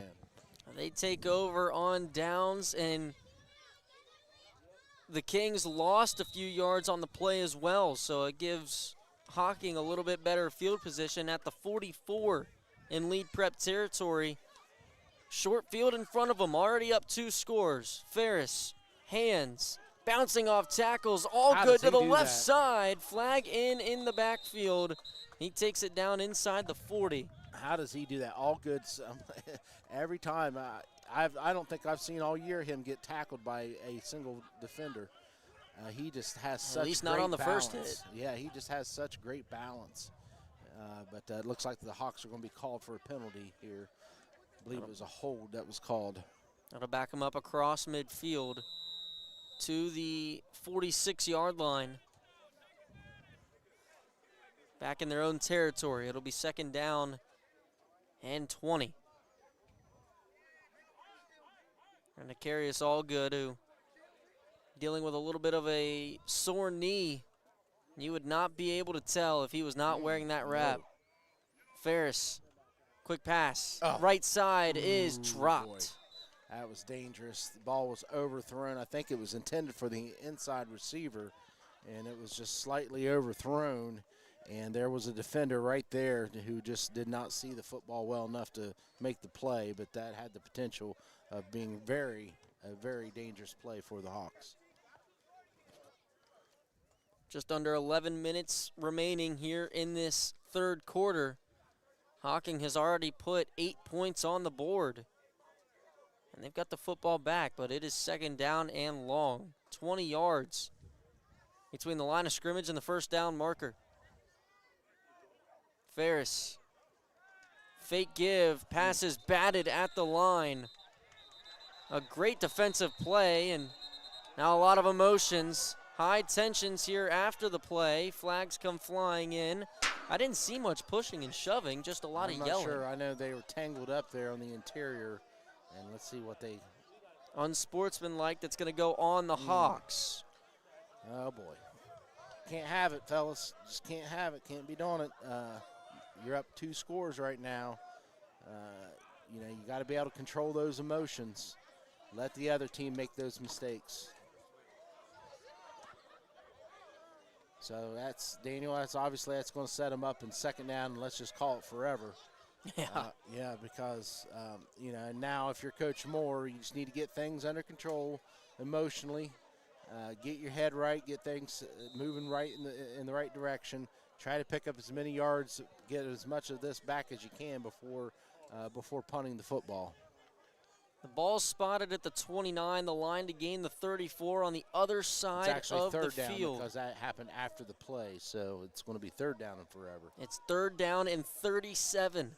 Ferris, 3-step drop, a quick screen pass that is off the hand of Eric Thomas falls incomplete. Now the punt team certainly out to the field. Zach Oyster doing the punting duties today. He had one in the first half that went 15 yards. And now he's going to just be tasked with getting this punt to the first down line. Yeah.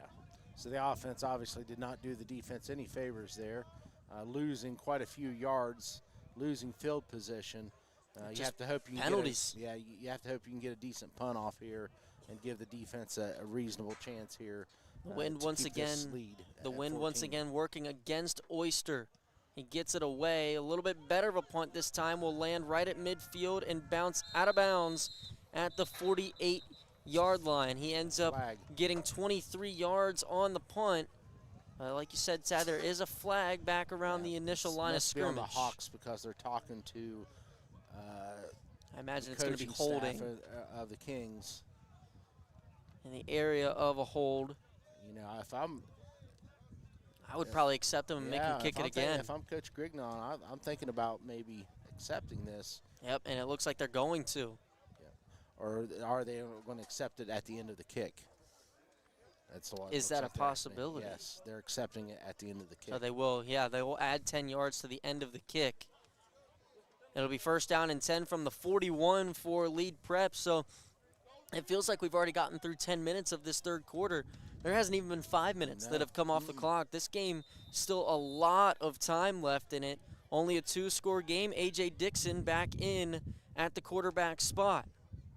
He'll take the snap and hand to his back. A lot of traffic in the backfield. Somehow managed to escape the first wave of tacklers and get back across the line of scrimmage. Yeah, that was a great job by the running back, number 20, I believe it was Mason Manfield, just to make something out of that, because you're right, Daniel, he was dead in the rights in the backfield, but he was able to somehow slip out of that and get some positive yards. Picked up 2. It'll be second down and 8. Just hit the 10-minute mark here in this third quarter. Man in motion. Dixon takes the snap, brings it down himself, and is hit hard in the backfield. Taken down behind the line of scrimmage. Yeah, Robert Mullins with a big hit there in the backfield. We've been calling out several names that we, at least I don't recall calling out earlier in the season here today. And so we're seeing several players showing up and showing out today at Hocking College Field. And now we're under 10 minutes here in the third quarter. It's ultimately going to come down to the Hawks defense and if they can get stops. Mason Mansfield, the running back in the backfield to the left of Dixon. He goes in motion. He's going to get the target, makes the catch, hit immediately, shakes the tackle for the time being, but eventually brought down behind the 40. Great job, and I'm still trying to find the number there for the Hawks that made that play. It may have been number 43, Robert Mullins again on that play, but whoever it was nice, very nice open field tackle. Solo tackle by the Hawks. And so yet again, another fourth down and long here for the Kings. They're going. Dixon pass into the flats is caught. Brought down. I don't think he got Scotty Goodwin close to the line to gain. He did not get it. Great job. The Hawks are going to take over on downs. The offense back out to the field with 8:36 to go. Excellent job by the Hocking College Hawks defense and their defensive staff. Really good answer to, again, the offense did them no favors, losing all that yardage, losing that field position, but being able to come out there and get that 4 and out, and give the ball right back to the Hawks offense. Now, this is where the Hawks offense has got to put together, consistent, well-established drive here, pick up some first downs, use some of this clock, get to the fourth quarter with a 2-score lead. Up by 14 on 1st and 10. Pass to the right side is going to be caught by Muhammad Kaba. He picks up a couple, about 3, up to the 35. Approaching 8 minutes to go now in this third quarter. Well, it feels like that cold front's wanting to move through it, and it's starting to get a little chillier. It's getting a little cloudy. The wind's starting to blow a little harder. It's been so daggone sunny and warm here every game we've done. It's been nice today, too. It has. It's been like a tale of two especially halves. for this time of year in November. Yeah, what am I complaining about? We got 60-degree weather today. We're going to get snow on Monday. It's just that's Southeast Ohio for you. Yep. Second down and 7 from the 35. Man in motion. It's Upshaw back in the game. Pass into the flats is caught. All good. Oh, he's up Has some sidelines. space. He's All got good. it. He's gone. Has one He's man gone. to beat. All good. Is in the end Wow. zone. Touchdown, Hocking. Huge answer there by the Hocking Hawks offense. Nice job by Upshaw just getting it out there to his athlete. All good. Boy, I mean, he gets in the open space. Good luck if you're a defender. Nicarius Allgood takes it in from 35 yards out. A pass and catch from Brent Upshaw. Probably about 5 yards down the field, and Allgood did the rest. Yes. Boy, he turned on the Jets. I know, again, he's dealing with an MCL issue, but, boy, you couldn't tell it right You would there have at no all. idea if we did not see that wrap. It is now a 3-score advantage for the Hawks. Zach Oyster out to try to make it a 21-point game. The snap a little wide, the hold down, the kick is good. A good hold there for the Hawks. And if you look over to the sideline for Lead Prep, Tad, a team-wide meeting, Team-wide meeting, yeah. outside of the special teams unit that was on the field. 21-point advantage for the Hawks. We'll step aside.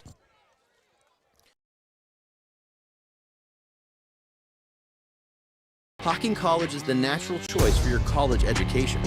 At Hocking College, we turn passion into profession, real skills for the real world. Level up your career or try something totally new. This is your sign, right here, right now, in the Hocking Hills. Apply today. Change your tomorrow at Hocking College.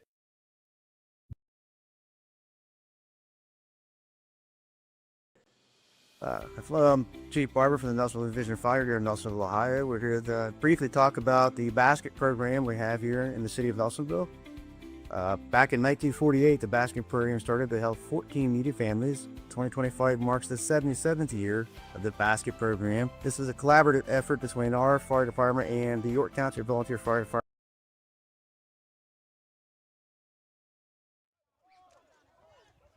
7:33 to go in the first quarter. On the kick, Uh-oh. Lead Prep taking it across midfield down to the 42-yard line.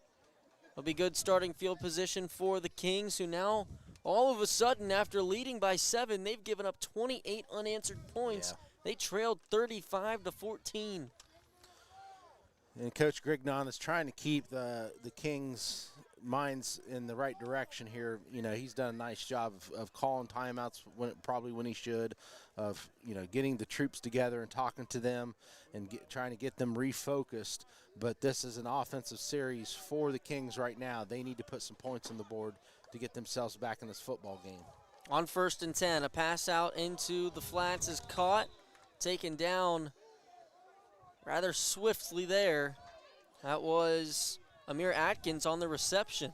And really, since that opening offensive drive by the Kings, the Hawks defense has had an excellent game. You know, they've only given up 7 points since that opening drive. And so, especially in the second half, they've definitely came out here in the second half and have been all over the football field. 2nd down and 8, ball spotted at the 40. Dixon, hands to the back, pushing his way forward, trying to get every yard he can. Pick up 4 more.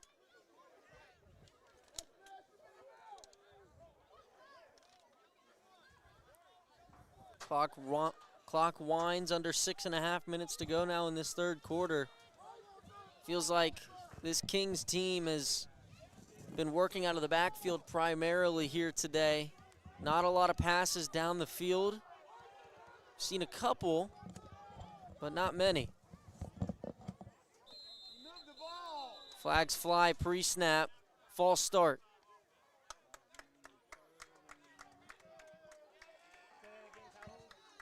Just over 6 minutes on the clock. We'll back up the Kings 5 yards. Trying to adjust my daggone headset here with my hoodie, and it's causing me all kinds of fits. spend all that time in the woods. You can't handle a little bit of wind out here. No, buddy. I'm getting old, I'm telling you. Getting old. Blood's thinning. 3rd down and 9, under 6 minutes now. Dixon takes the snap, rolls to his left, on the run, passes caught, and they got the 1st down. A nice throw and catch there, caught by Tayshawn Taylor. Yeah, a couple of players just tangled up there, and they were just trying to get up. They weren't really trying to do anything to each other.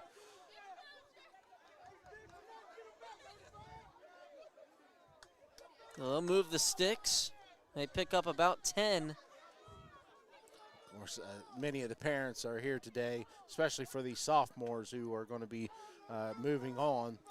And, you know, they're all having fun. This has obviously been an entertaining game for all of us, including the fans. At the 32. High snap, and the ball's on the ground. Hawks got Hocking it. falls on it. The Hawks force another turnover, and a flag flies after the play. Maybe a couple of words that shouldn't have been said, or too much of a celebration, but Hocking is going to take over possession regardless of where the football's spotted. Yeah, I'm sure there were some things said there. I didn't really see any kind of physicality happening after the play. That's really been what it's been all day today. It hasn't been too much of the physical unsportsmanlikes, but oh, they call it on both sides, offsetting. The official's kind of lax on his signaling there. I'm not sure. He's pointing in each direction every other second, so I'm not too sure. Yeah, was there another penalty too that we just didn't see? I think it was during the one play? penalty that might have just been offsetting. So he's pointing the Hawks football 1st down that direction. It was after the play. The Hawks definitely came away with the ball. Yep, and so, boy, you have to wonder, 5:19 remaining in the 3rd quarter. You know, certainly if the Hawks are able to put together a solid drive, even if they don't score, if they can just get it to the 4th quarter with a 3-touchdown lead, you're feeling pretty good. Up 21. The Hawks have already added 15 in this quarter alone, looking to make it more. Upshaw on 1st down, going deep, has a step, Wow. It's caught What a in ball. stride, What a catch. down to the 10-yard line. Eric Thomas. Yes. We've seen it all season long, really. I mean, Upshaw has to have one of the strongest arms in this whole league. There's no doubt. We haven't seen every quarterback, but I can't imagine there being much of a stronger arm on any quarterback in this league. And he just airmailed that one, man. I mean, he just let it go. And Thomas certainly has the speed to get underneath it and make the catch. In stride, a beautiful throw and catch from Brent Upshaw to Eric Thomas. Sets him up beautifully. Kind of feel like Coach Moore and his staff, they're going for the jugular right here, right now. They want to put up this another touchdown here to go up potentially 4 scores before the 4th. That's going to be a wildcat look here. Nakarius Allgood takes the snap and taken down in the backfield, but a lot of commotion on this Hocking sideline. They wanted a flag, and I believe they're going to get it. But it might be on Hocking. The Hawks, yeah. I think I missed the signal, but I at least saw him pointing to the Hawks side, and they're talking to Lead Prep's coaching staff. And I'm sure they're going to accept the penalty, although the Hawks did lose some yards on that play. It is a holding on the Hawks. That'll back them up 10. It'll be 1st down and about 20. 4:13 to go here in the 3rd quarter. This drive started beautifully for the Hawks. Eric Thomas with a deep ball reception down the right sideline in stride. Now the holding backs him up 10. Upshaw going for the end zone. Givens goes up and gets it. Man, he has such great high ball skills. He is able to leap up there and catch the ball. He's not the tallest receiver, but he certainly has the ability to get up in the air, and that was a great catch. Great ball, too, by Upshaw, honestly. Threw it up there where his receiver could go up and get the play, and just another great catch by Givens. Elijah Gibbons now with 2 touchdowns on the afternoon.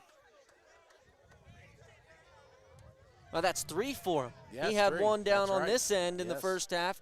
That's his 2nd touchdown in this end zone. Yep. Now for the extra point. It is up and through, a 28-point lead for the Hawks. 42-14, 3:56 to go. Wow, you have to wonder, is that too much for Lead Prep at this point to be able to overcome? Because Certainly feels like yeah, it would be. we've not really seen them be able to string together a real solid throwing game, passing game. Most of their passes have been relatively short or quick slants or posts. Nothing really thrown deep. Of course, a lot of credit has to go to the Hawks secondary because of that. But if they're going to get back into this football game, they're certainly going to have to throw the football down the field. Did I miss it on that extra? Did he miss the extra point? No, they just not. It just got hasn't up been. on it. Okay, there it goes. Just wanted to make sure my eyes weren't playing tricks on me up here in the booth. It Yeah, is 42-14. Again, Oyster is very consistent kicker. Absolutely. He's missed a field goal today and an extra point, left them both short. Yeah. In fact, hit both of them off the crossbar. The field goal is from 38. They were both still right down the middle. It's just they Yes, were just they were. too short. Very accurate with the leg. And here comes the kick. He'll boot it away. End over end will be caught and returned, starting at the 22. Taking it up across the 30. Around 17, 18 yards on the return. Lead Prep will take over, but they have seen a 6-point deficit turn into a 28-point deficit in the matter of 11 minutes. Yeah, this is a point in the game right now where these Hawks defenders, especially those defensive linemen and those outside linebackers, boy, they're salivating because they know Lead Prep's in a situation where they're going to have to start throwing the football. And they're probably going to have to start taking some chances and taking a little bit of time throwing the football, and that just gives your opportunity on the defensive line to get in the backfield and make some plays. Just under 4 minutes to go. 28-point game in favor of Hocking. A.J. Dixon takes the snap on first down, going to give right up the middle. Not going anywhere. And a lot of extracurriculars after the play. Punches being thrown way back here at the 35. We got 4 flags on the field. Yeah, and there's, obviously Lead Prep's not too happy in the situation right now. What the Hawks just need to keep their mind, keep their head, just walk away. I know it's hard to do, but you just have to walk away from the situation. No matter what's being said, you just simply have to walk away. You're the ones that are leading right now. Just point up at the scoreboard. That's all you have to do. I didn't see too much on Hocking's end as I did on I think the end of Lead Prep. And the Lead Prep calls the timeout, and I think the officials may have seen the reaction from the Hawks. They didn't see the initial action that was happening prior to that, and they saw the Hawks retaliating, and that's usually what gets flagged is the retaliation rather than the initial action. 3:37 to go, the timeout called, and once again, like you said earlier, Coach Alex Grignon for the Kings seeming to call these timeouts in situations where it seems like those tensions are getting a little too high. Yes. Try to de-escalate the situation Right. before it gets to be too much. He calls another one here, pulls his team aside, and has a chat with them on the sideline.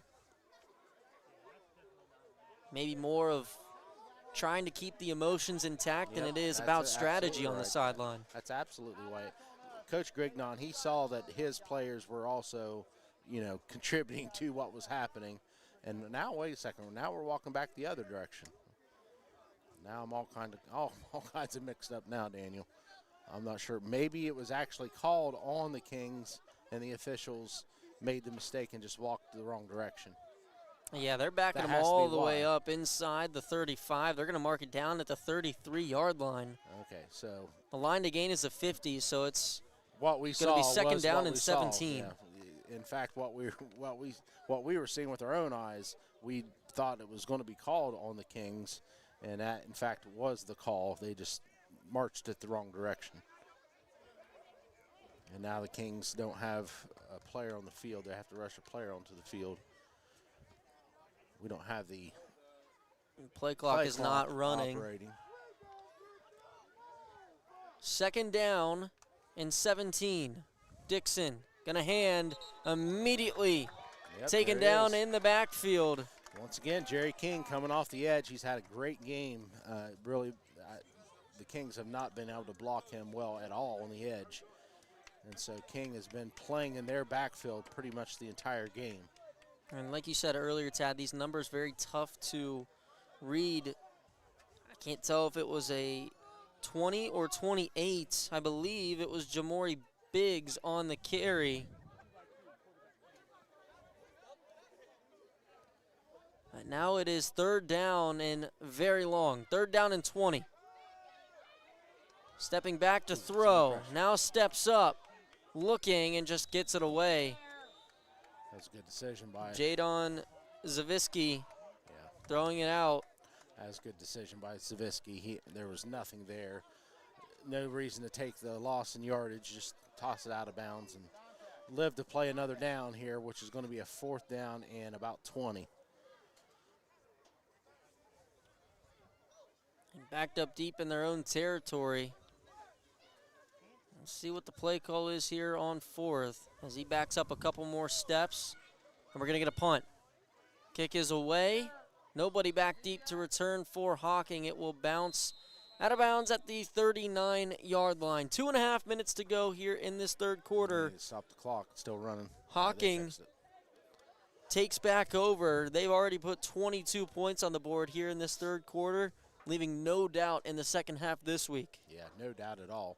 And we heard the coaching staff talking to at least some of the running backs and some of the other players here during halftime, reminding them exactly of that. What happened last week, they were up 19-3, and they end up losing that football game. And so that's definitely fresh in the Hawks' mind coming out here in the second half. And in this case, they've been able to answer the call and not just maintain the lead, but extend the lead quite a bit here in the second half. So up 28 with 2:39 to go. The Hawks take back over on their own 39. It is Upshaw. He's going to give. Gibbon gets the carry to start this drive. Be taken down at the line of scrimmage.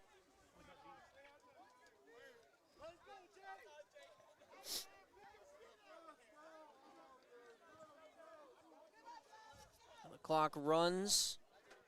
Still quite a bit of time left in this game, but Yeah, it's still getting got a whole- pretty a whole getting quarter pretty plus. dire for lead prep. Down as much as they are. But you can see already Coach Moore, he's taking his time calling the play. These players are in no rush to get the ball snapped. They know the clock is their friend right now. Upshaw drops back. He's going to go deep. Left side. Gibbons. Gibbons is there. Oh, my He's got it goodness. again. Are you kidding me? Gibbons is going to go the fourth time today. Elijah Gibbons into the end zone for the touchdown. That's just backyard football right now. Let's just see how far Upshaw can throw, and is Gibbons fast enough to run underneath it? And the answer is yes on both. Upshaw can throw it that far, and Gibbons can run underneath it right now. Oh, my goodness. I don't know. We don't know what kind of squad we're going to have next year here with the Hawks, but, boy, you would just love to see these players to be able to stick together for more than a couple years and continue to develop this chemistry, because it's just fun to see it when it's working right. By far the best game we've seen from a Hawks receiver all season long, and it comes in the finale. The extra point from Oyster is up and through. It's 49-14. Elijah Gibbons with not one, not two, Flags not again. 3, but 4 touchdowns, and that'll put a sour mood on the end of this touchdown possession. A lot of pushing and shoving going on after the extra point. Helmets on the field, flags on the field. Yeah. Give Coach Moore's staff and credit, and also Lead Prep's staff credit, keeping the players on the sidelines. Keeping those players You know, these players, these are their brothers that they've been battling with all season long, and they don't like seeing them out there, you know, taking these late hits or whatever may be happening in those scrums. But, yes, they have to stay on the sidelines. Both staffs did a great job of making sure that no player came off the sidelines and just letting them, you know, let the officials handle what's happening on the field. And, of course, we're obviously going to have offsetting penalties. It's getting to the point where these officials are probably going to start tossing players if it gets a little, you know, things get much worse. They're going to start tossing some players to set some points. Now they're just collecting all the flags that were thrown. Yeah, which every official threw a flag. There's. You got your flag back? Yeah, I got mine. Who doesn't have their flag? Yeah. That's what they're going through right now on the field. Now the officials are going to talk to both staffs, you know, and they're going to have a very frank conversation. If you guys can't get your guys under control, we're not going to finish this football game. That's the conversation. That's what I was starting to think about as well, especially with the score getting out of hand like it is. Yep. This game is very well decided. At least you would imagine. Lead Prep's refusal to throw the football down the field here in the second half has kind of surprised me, especially being down as much as they are. They haven't shown any signs of really wanting to throw it. And if they continue on that path, they're not going to get anything going. This defense has been really stiff in the second half for Hocking. Yeah, the secondary, outside of a couple fourth down conversions that Lead Prep was able to get there in the first half, this second half the defense has been stout, man. They've given up very little to anything this whole second half. And, again, we just want to make sure that this game is finished out right, that these young men get to enjoy their last, especially for these players that this is their last season, that they get to enjoy these last moments here on this field today, I should say. Under 2 minutes to go in this third quarter. Oyster tees it up at the 35 and gets it away after the offsetting penalties. The return will start at the 20. A reverse, a flip back to now who is taking it up across the 35 and up to the 40. And that player there looked like he was dinged up a little bit there for Lead Prep, but they're helping him get off the football field. It was Keegan Tolliver who got the pitch back from Mustafa Al-Janabi, and he took it up to the 40.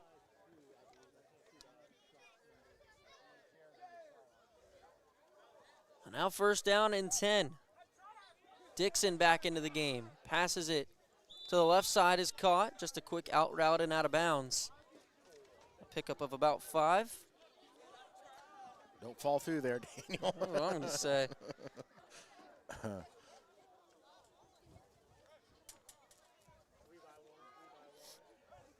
He picks up 7. Second down and 4. Dixon. Pass is caught at the 50. He ran backwards a little bit trying to get around defenders. They'll mark him back at the 47. Picks up 1. And again, Coach Moore and the defensive staff here, they're perfectly fine with these short passes. It's really not going to do much other than eat up some clock. And this has been one of the longest third quarters I can remember. It feels like it's been forever.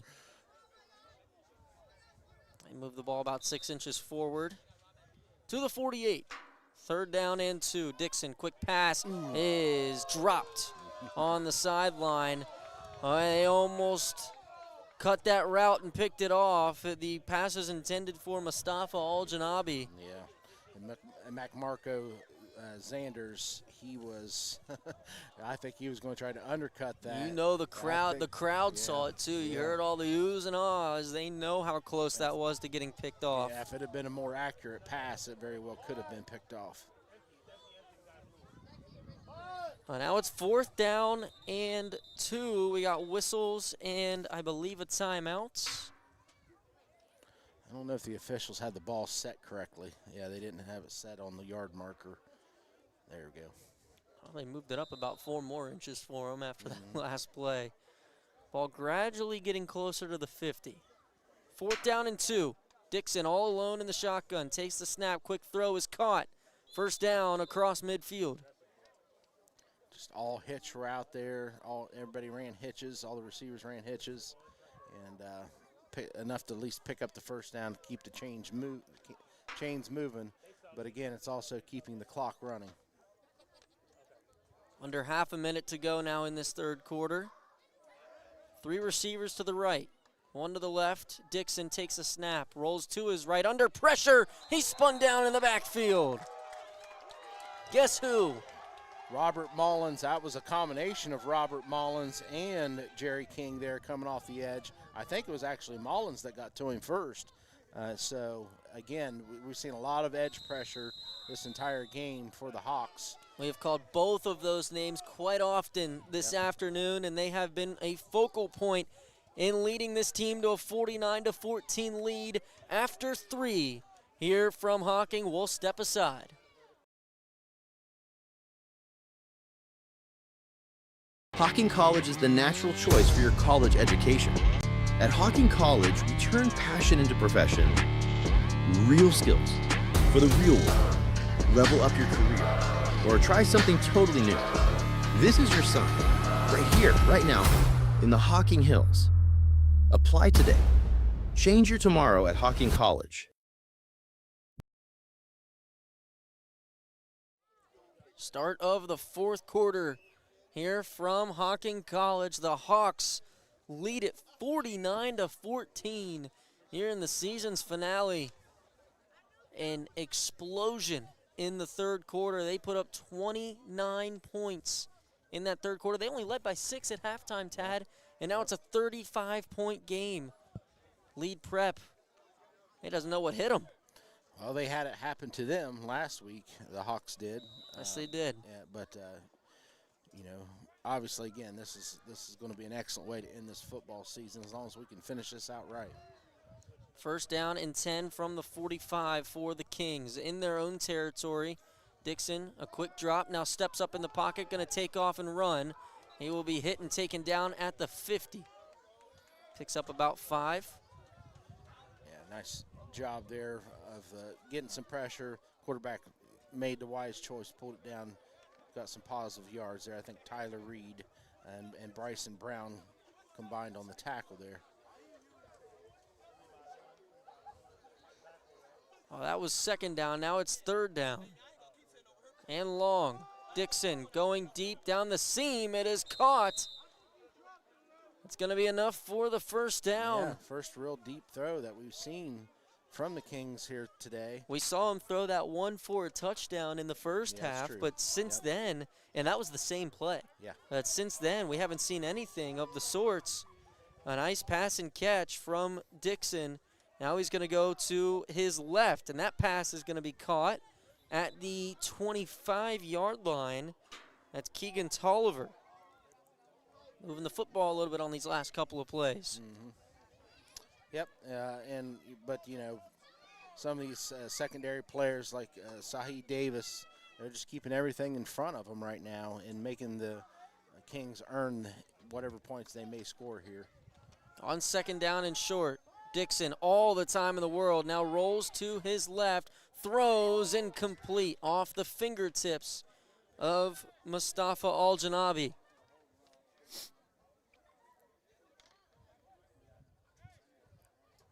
Minute and a half gone now in this fourth quarter. That'll bring up third down and 4.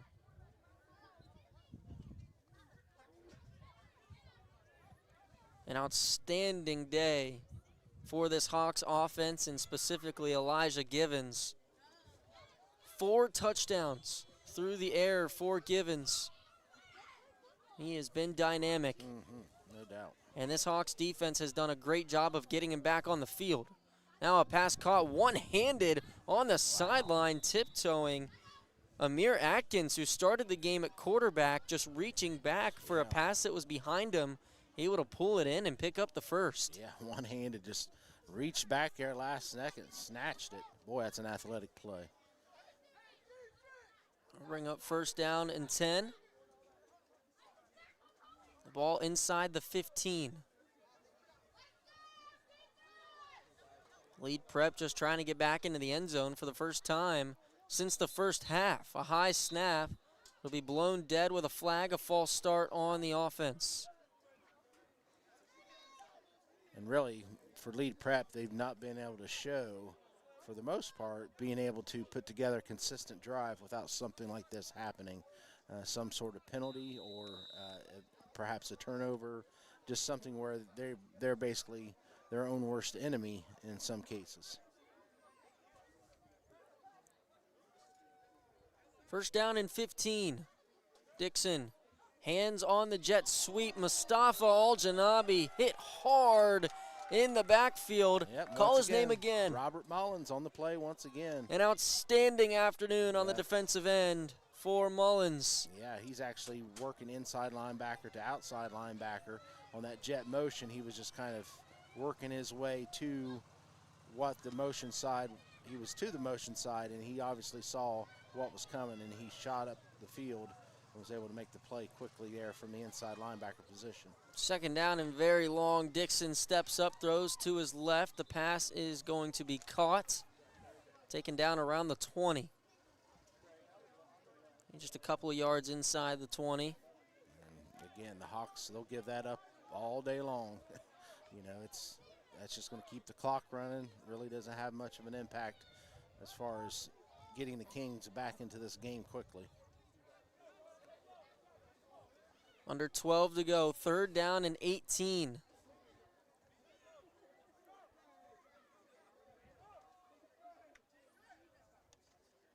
Looking right, looking towards the end zone. Nice Oh, what a ball. catch! In the end zone, touchdown. Boy, that was a perfect pass there for the Kings quarterback, and I can't tell From which quarterback, quarterback we have in now. from quarterback to quarterback. It's A.J. Dixon to Okay. Amir Atkins. Yeah, that was you couldn't have thrown that ball any better at all. I mean, it was right on, kind of a back shoulder fade in a way, and the receiver was able to turn and make the play. The defender wasn't able to get his head around to see the football to, you know, obviously try to deflect the football, and so that ball was put right where it needed to be.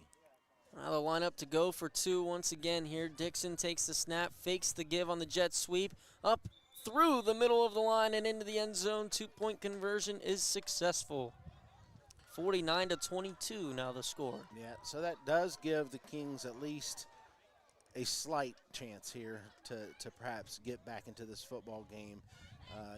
They're now down what? I'm sitting here trying to do the math in my It would head. be four scores. 4 scores. So obviously they're going to have to score on every single series that they have the football here for the rest of the game with only 11:40 left in the game.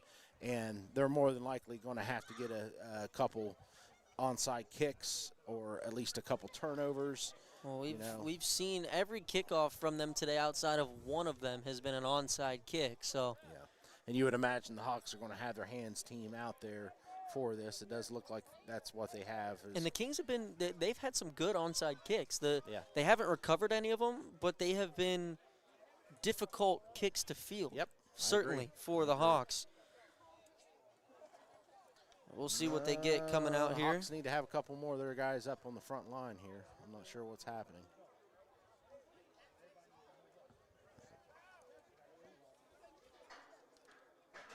Now a 27-point ball game, 49-22. Move up. It's going to be an onside. There's no reason why not to kick an onside. Yes, move up. That's right. Coach is yelling up above us, move up, and I agree. The onside, it is bobbled, and the Kings look like they've come away with it. Yep, they sure did. There's the opportunity. Uh-oh. Right there. Yeah. And like you said, Tad, they didn't have many people yeah, out there to begin exactly. with. The coach above us here with the press box, he's above us, so you can hear him yelling, move up, move up, move up. And, you know, there just wasn't any kind of reaction for the most part. Well, the ball definitely got to Hocking. They just couldn't field it cleanly. Yeah. And it wasn't necessarily a matter of if they moved up any closer that they would have fielded it, but Yep. just a matter of fielding it cleanly. So the Kings finally get an onside kick here this afternoon, and they'll have the ball at the 49-yard line in Hocking territory. The defense right back out there. Dixon on first down. Quick pass is caught on the right side. Yards after catch. up to about the 43. And of the quarterbacks that the Kings have been rotating through throughout the game, Dixon is the one that's impressed me the most with his arm. And so I would expect them to stick with Dixon here for the remainder of the game to see if they can't get back into this here quickly. Still got a lot of time, but they've got a lot of points to make up. Man in motion, Dixon takes the snap, looks that way, pass is caught on the slant. A nice catch there. I believe that was Tayshawn Taylor. Yep, and they're going to moving the ball down the field here relatively quickly. Got a first down and 10, already well inside the Hawks territory. They're at the 33. Dixon on 1st and 10, steps up, throws, wide open man is caught. First down and more inside the 20 before Amir Atkins finally runs out of bounds. He just caught the touchdown, and he's got another first down to go with it.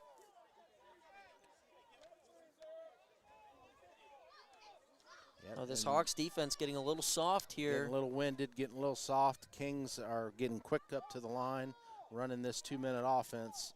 Well, outside of 2 minutes, obviously. Dixon throws off his back foot, pass is caught. It's Taylor inside the 10, and he's upended out of bounds, and here comes the flags for a late hit.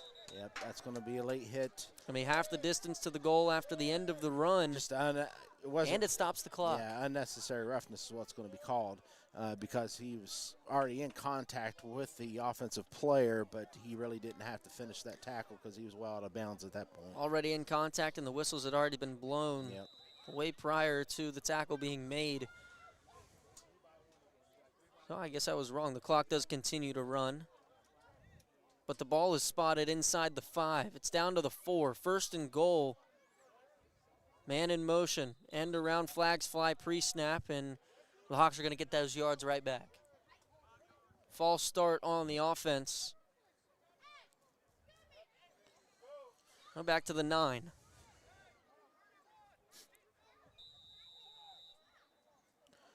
Clearly 4-down territory, 1st and goal here.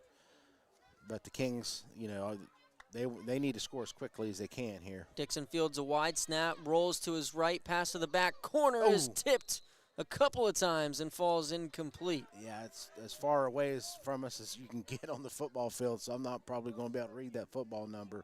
But one of the Hawks defenders, I believe it was the safety, was able to get over and get up and get a hand on the football. They had an open receiver in the corner of the end zone, but the Hawks were able to make a play on it. The ball is at the 9. It's 2nd down and goal. The Kings just scored a couple of minutes ago, make it 49-22, recovered the onside kick. Now they're knocking on the doorstep once again. If they had any sort of a kicking team, a field goal would make it a 3-score game at 24, but we haven't seen a kicker yet today. Now on 2nd and goal, a give not going anywhere. There comes King off the edge here, making the play in the backfield. They've just not accounted for him hardly at all this game, especially in the run game of him coming hard off that edge. He's made several plays in the backfield. It was Donovan Ray on the carry. Now it's going to be 3rd down and goal from the 10. They lost a yard. Dixon on the snap, rolls to his right, has so much time, steps up, and he is hit and taken down right at the line of scrimmage. A big stop for this Hocking defense. Now going to be 4th down and goal. How many 4th downs have we seen in this game? A lot. The 4th down attempts. Hey, you get 4 downs for a reason. They're using all of them. Yep. And now it's do or die. Yeah, this is the football game right here. Either way, 8:50 and counting. You know, obviously time is not on the side of the Kings right now. It's going to be 2 receivers to the right, 1 to the left. Man in motion. Dixon takes the snap, immediately looks to his left. Pass is intercepted. Boy. Coming back the other way, spin move at the 10 and taken down there. The Hawks get another turnover.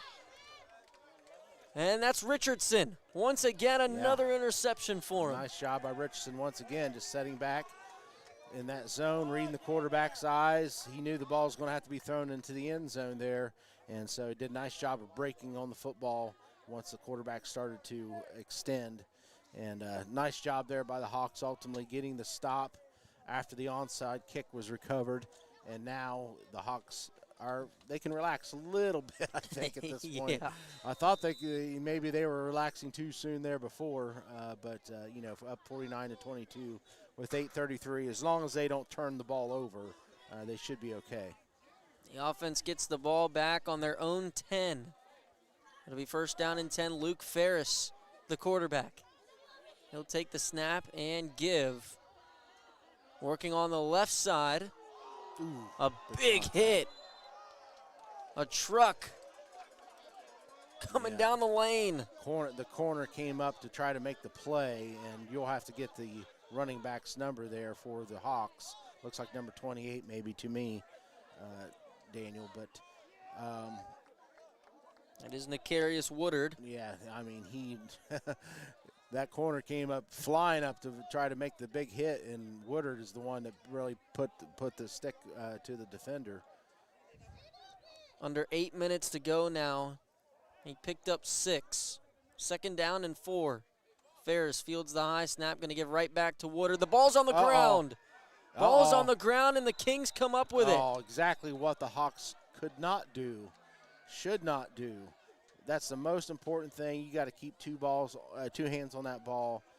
Oh, my goodness. And now they've just given the Kings the window to perhaps get back into this football game. It is still a 4-score game with 7:44 to go, but really good field position for lead prep here. Ball spotted at the 11. This is the first turnover of the day for the Hawks. And now Amir Atkins is the quarterback. He'll take over for A.J. Dixon, and he's going to keep it himself. Trying to bounce ball's to the on right the side. ground. He coughs it up. Wow. And what do you know? The Hawks come away with it. That was a great job there by the Hawks, number 38 for the Hawks. That's Christian Richardson. Christian Richardson. I don't know if he came off the edge or he just saw that the quarterback who turned into the runner was. Amir Atkins. Yeah, I mean, he just tomahawked that football out of the hands of the runner, of the quarterback, and just a physical play knocked the ball out. And the Hawks defense, once again, they find an answer, and this Hawks offense has got to close this football game out. They simply have to do what they're supposed to do in this situation. All they really have to do, Daniel, is just take care of the football. If they go 3 and out, that's okay, but you're going to eat up some clock in that 3 and out. Just take care of the football. Richardson has 2 interceptions and now a forced fumble this afternoon. On 1st and 10. They get a few. And that's exactly what they need right there. On first down, pick up 4 yards, let that clock run, get it under 7 minutes. As long as that clock's running, they're doing what they need to do as an offense. 2 yards on first down for the Hawks. Second down and 7 minutes to go. Once again, we don't have a play clock up and running here at the field, so the refs keeping that on their own. Ferris in the shotgun. He'll take the snap and give.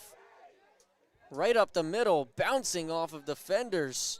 It's going to take pretty much the whole Kings defense to bring down Woodard. And they're going to move the chains. They're going to pick up the first down. And again, more importantly, they're just going to keep that clock rolling.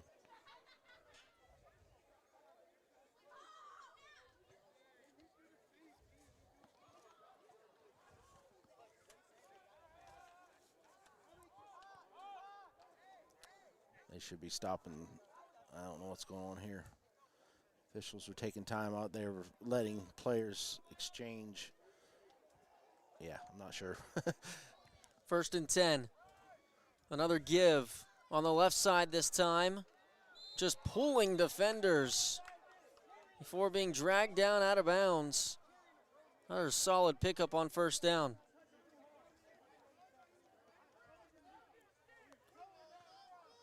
Again, game's well in hand.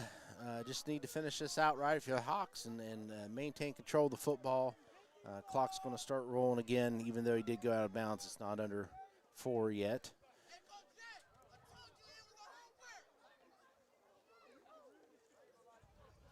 And this has been fun to do this season here, Daniel, with us being able to cover some of these Hocking College Hawks home games. It absolutely has. It's always neat to see different athletes from across the country come together and playing at this level. It really has been, and they're going to end it the right way. On first down, or that was second down. They get a little closer to the chains. It's been a fun season overall. The Hawks coming into today, when you watch the games itself, they came in with 3 wins. They did have to give up a couple of those wins due to some ineligible players, but this was a fun team that they put out on the field this year. There's no doubt about that. They came in to the ball game 3-6 in games that have been played.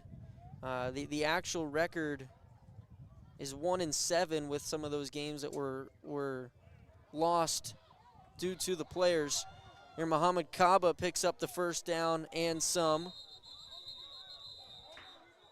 But I've been really impressed with the talent level that we have seen out on the field all season long. I agree with you 100%. I agree with you 100%. And you can see improvement within that talent level that they've been coached all season long. Some of the fundamental things that maybe they didn't learn as much in high school, right? Some of those skills and some of those things that you need to be able to do as a college athlete, just some of those things that maybe they didn't pick up or listen close enough to their coaches in high school. You just saw them, you could tell that they were learning, that they were getting better, that they were growing as a unit, that they were improving. Again, it's tough when you're only in a 2-year program to do a whole lot as far as building that chemistry, but Coach Moore is figuring out some ways to make that happen.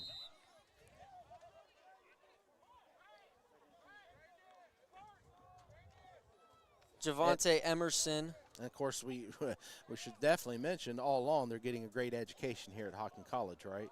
And so, all around, even though the record isn't going to reflect the positivity that came out of the season, we've certainly seen it with our own eyes, just these players being able to, and you can tell just the way in which they interact with each other. Again, it's nice having them on our side of the sidelines this week, just seeing them giving each other hugs and high fives and pats on the back. You can tell that they're a brotherhood, that they enjoy each other's company. It's a tight-knit team. Yes. Absolutely is a tight-knit team. The ball is fumbled on the snap, but picked up by Emerson, who's been getting a lot of work here in this final quarter.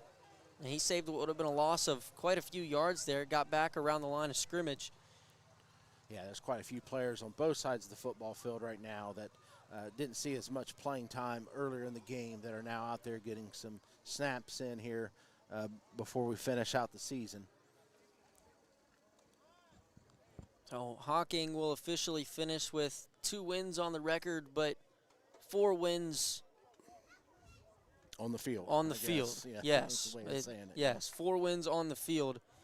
We're going to hit the 2-minute warning. We'll step aside one more time here. When we come back, we'll wrap up this ball game here.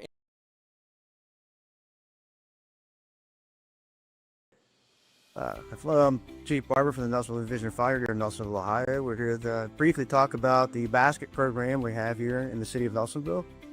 Back in 1948, the basket program started to help 14 needy families. 2025 marks the 77th year of the basket program. This is a collaborative effort between our fire department and the York Township Volunteer Fire Department. That's about 2.5 miles from our station.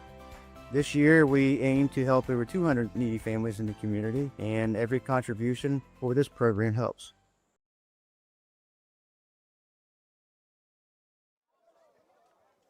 Two minutes to go here in week 11, the final week of the regular season for the Hawks. And they're going out with a bang. Yeah. They lead it 49-22 over the lead Prep Academy Yeah, Kings. I want to mention, I know the Hocking Hawks basketball seasons began as well, and I know at least the men's team won They're yesterday. they're off to a good start, Right, 2-1 so on the season. we definitely want to wish the basketball program, both the men's and women's basketball programs here at the Hocking College, the absolute best of luck this season. Now on 3rd down and long, Luke Ferris's pass intended for Emerson. Just a little too far out of the reach. And, of course, they also have baseball and softball program happening here at Hocking College as well as I believe, and I don't know if this is official news or not, but you can see them working on this field over here. They've been working on all fall long. I believe that is the future soccer field for the Hocking I have heard College that Hawks. too. So, I've heard that too. The field right behind the football here, the football field here at Hocking College. So a lot of things to be excited Yeah, and about of course, in terms of athletics coming up. They have a volleyball program, I do believe, and I apologize if I'm misspeaking on this, but these are all athletic programs that never existed when I was growing up here in Nelsonville, here at Hocking College. It just wasn't an option here to have a local small college like this to be able to go to and play and extend your career beyond high school. You had to go to other places outside of Athens County to make that happen. And so, it's obviously a great opportunity. I know many of these athletes are from around the country, some within state, obviously, but it's also, if you're a local high school athlete in this area who, you're not getting looks from the D1 and D2 schools out there, but you really think you're good enough to be playing college football, well, right here's your opportunity at Hocking College. 1:47 on the clock before we officially wrap it up. As we'll see this Kings offense one more time. And we'll see this Hawks defense one more time. Yeah. How about another sack? Immediate pressure off the edge. Again, a couple different players there involved. We'll try to get the numbers here in just a minute. I do believe I saw number 90 there for the Hawks, who is Avery Stahl. He made a play earlier in the game, too, and came off the edge there quickly, and there are a couple other Hawks defenders involved as well. It's going to be 2nd down and long behind the chains. That's 2nd and 16. Going deep, right side, way beyond the reach of Amir Atkins. And incomplete. The quarterback in the game, Jaden Zavisky. The Hawks secondary coach is having a little fun with his players out there, saying, hey, man, I was telling you what was coming. Get back here and intercept that football. But that's fun to watch here. Of course, yeah, let's give a shout-out to Coach Moore's staff. And if I mispronounce any of these names, I apologize, gentlemen. But you certainly should be given some recognition. Defense coordinator Cody Diffenbaugh, obviously he's had a great game here as defensive coordinator, especially in the second half. Being able to pretty much shut out the Kings offense. And special teams coordinator Carl Justice, he's also had a great game too, called a great game. Offensive line coach. Go deep on 4th down here, and that pass is going to be dropped. Knocked down, wow. A great exclamation point to end the season.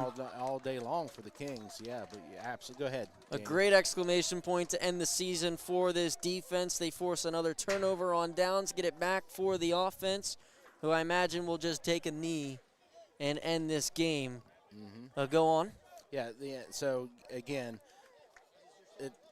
I'm an old offensive line coach. I used to coach offensive line for quite a few years, as well as being an offensive coordinator.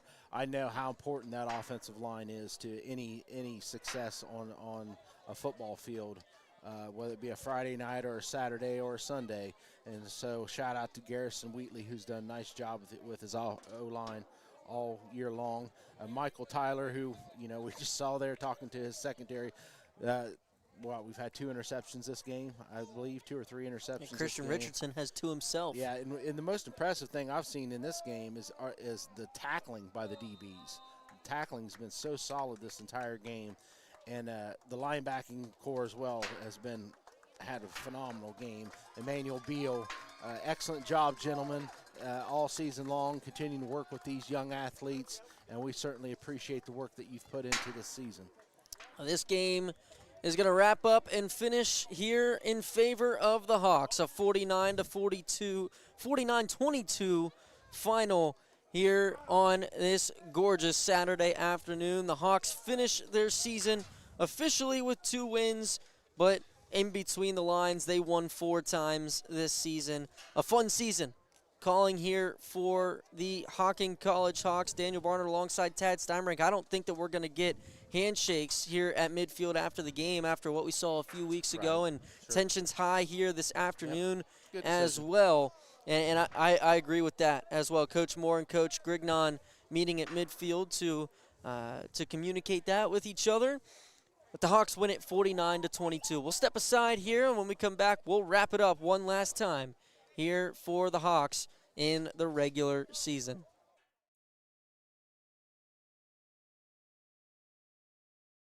Hocking College is the natural choice for your college education. At Hocking College, we turn passion into profession, real skills for the real world. Level up your career or try something totally new.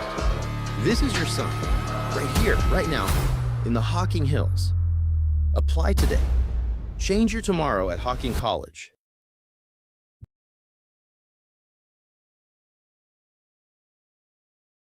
Hocking College 49-22.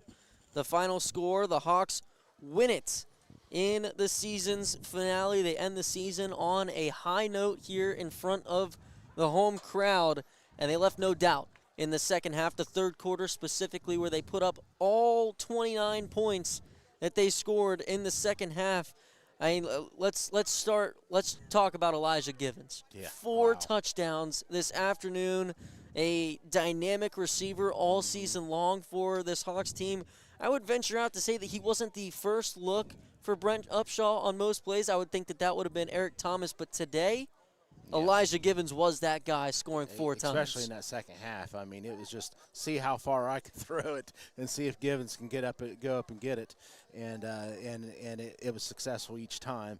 And so, yeah, you think there were so many big plays in this game. The Thomas touchdown, the long touchdown that he had, the long reception and run by Allgood. There were so many explosive offensive plays in this game. And they played complementary football that we talked about, Daniel. The defense performed well. That allowed for the offense to perform well, and for the most part, the special teams as well. And so, it was an excellent all-around game for the Hawks. You couldn't have really asked for a better way to finish out the season. And Coach Moore just, finished up his post-game speech. And, it's one of those moments where for Coach Moore and his staff, this will be the last time they get to coach some of these young men, right? And so these are moments that you cherish, that you think about, you reflect back, you appreciate all the hard work. It's just the hours and hours that you have to put into a football season at all levels. It's amazing. And but the brotherhood that they've built this season amongst each other, they'll be remembered forever. The kids, the players that you've probably experienced this yourself in your own athletic experiences, Daniel, the teammates that you have and those relationships that you build, those things last forever, right? And so these young men are going to have this successful day here today, ending the season here for the Hawks with a win. They're going to walk away being able to hold their head up high, putting together, what turned out to be, I think, a positive season for the Hawks to move forward with this program. There's no doubt about that. They finish it strong, winning 49-22 over the Lead Prep Academy Kings here on this November the 8th. Another great afternoon for football. Got a little chilly there in the second half, but overall it was a great afternoon for football. And before we sign off, I want to give a huge thanks to several people. And we'll start up top here with our producer, Shane Fredericks, getting it done all season long, making sure the stream is all up and running smoothly. Ethan Reagan, our cameraman down on the field, a huge shout out to him and a huge thanks for getting right up close and getting all the great shots. Want to give a massive thanks to Hocking College in general and specifically Ben Patrick, the athletic director, for giving us this opportunity to come out and call these games this fall. And Tad, I want to thank you. Don't forget our cameraman above, right? Yeah. What'd you say? Brandon, yes. our cameraman above, Brandon. Yeah. I forgot. We I forget that apologize. he's up there. See? We forget that he's up there Yeah. sometimes. 'cause See, we don't see he's him, above yeah. us. We never see him. Yeah. But a huge shout out to Brandon as well up top. And Tad, I want to give a huge shout out to you as well, appreciate being here every single week doing these games with me. Well, I reached out to you, Daniel, all the way back in the Yeah, summer. it was and a I long said, time What do you ago. think about being the voice of the Hocking College Hawks? And you were all over it, man. All over You it. didn't hesitate. All over it. And so we certainly, Total Media Sports, we certainly appreciate you coming on board and doing a great job all season long calling the Hawks games. Well, it's been a lot of fun. I appreciate that and appreciate everybody involved. So for everybody that I just mentioned and myself, I'm Daniel Barnard saying have a great rest of your Saturday and a great rest of your weekend. Hawks win it 49-22. Good night.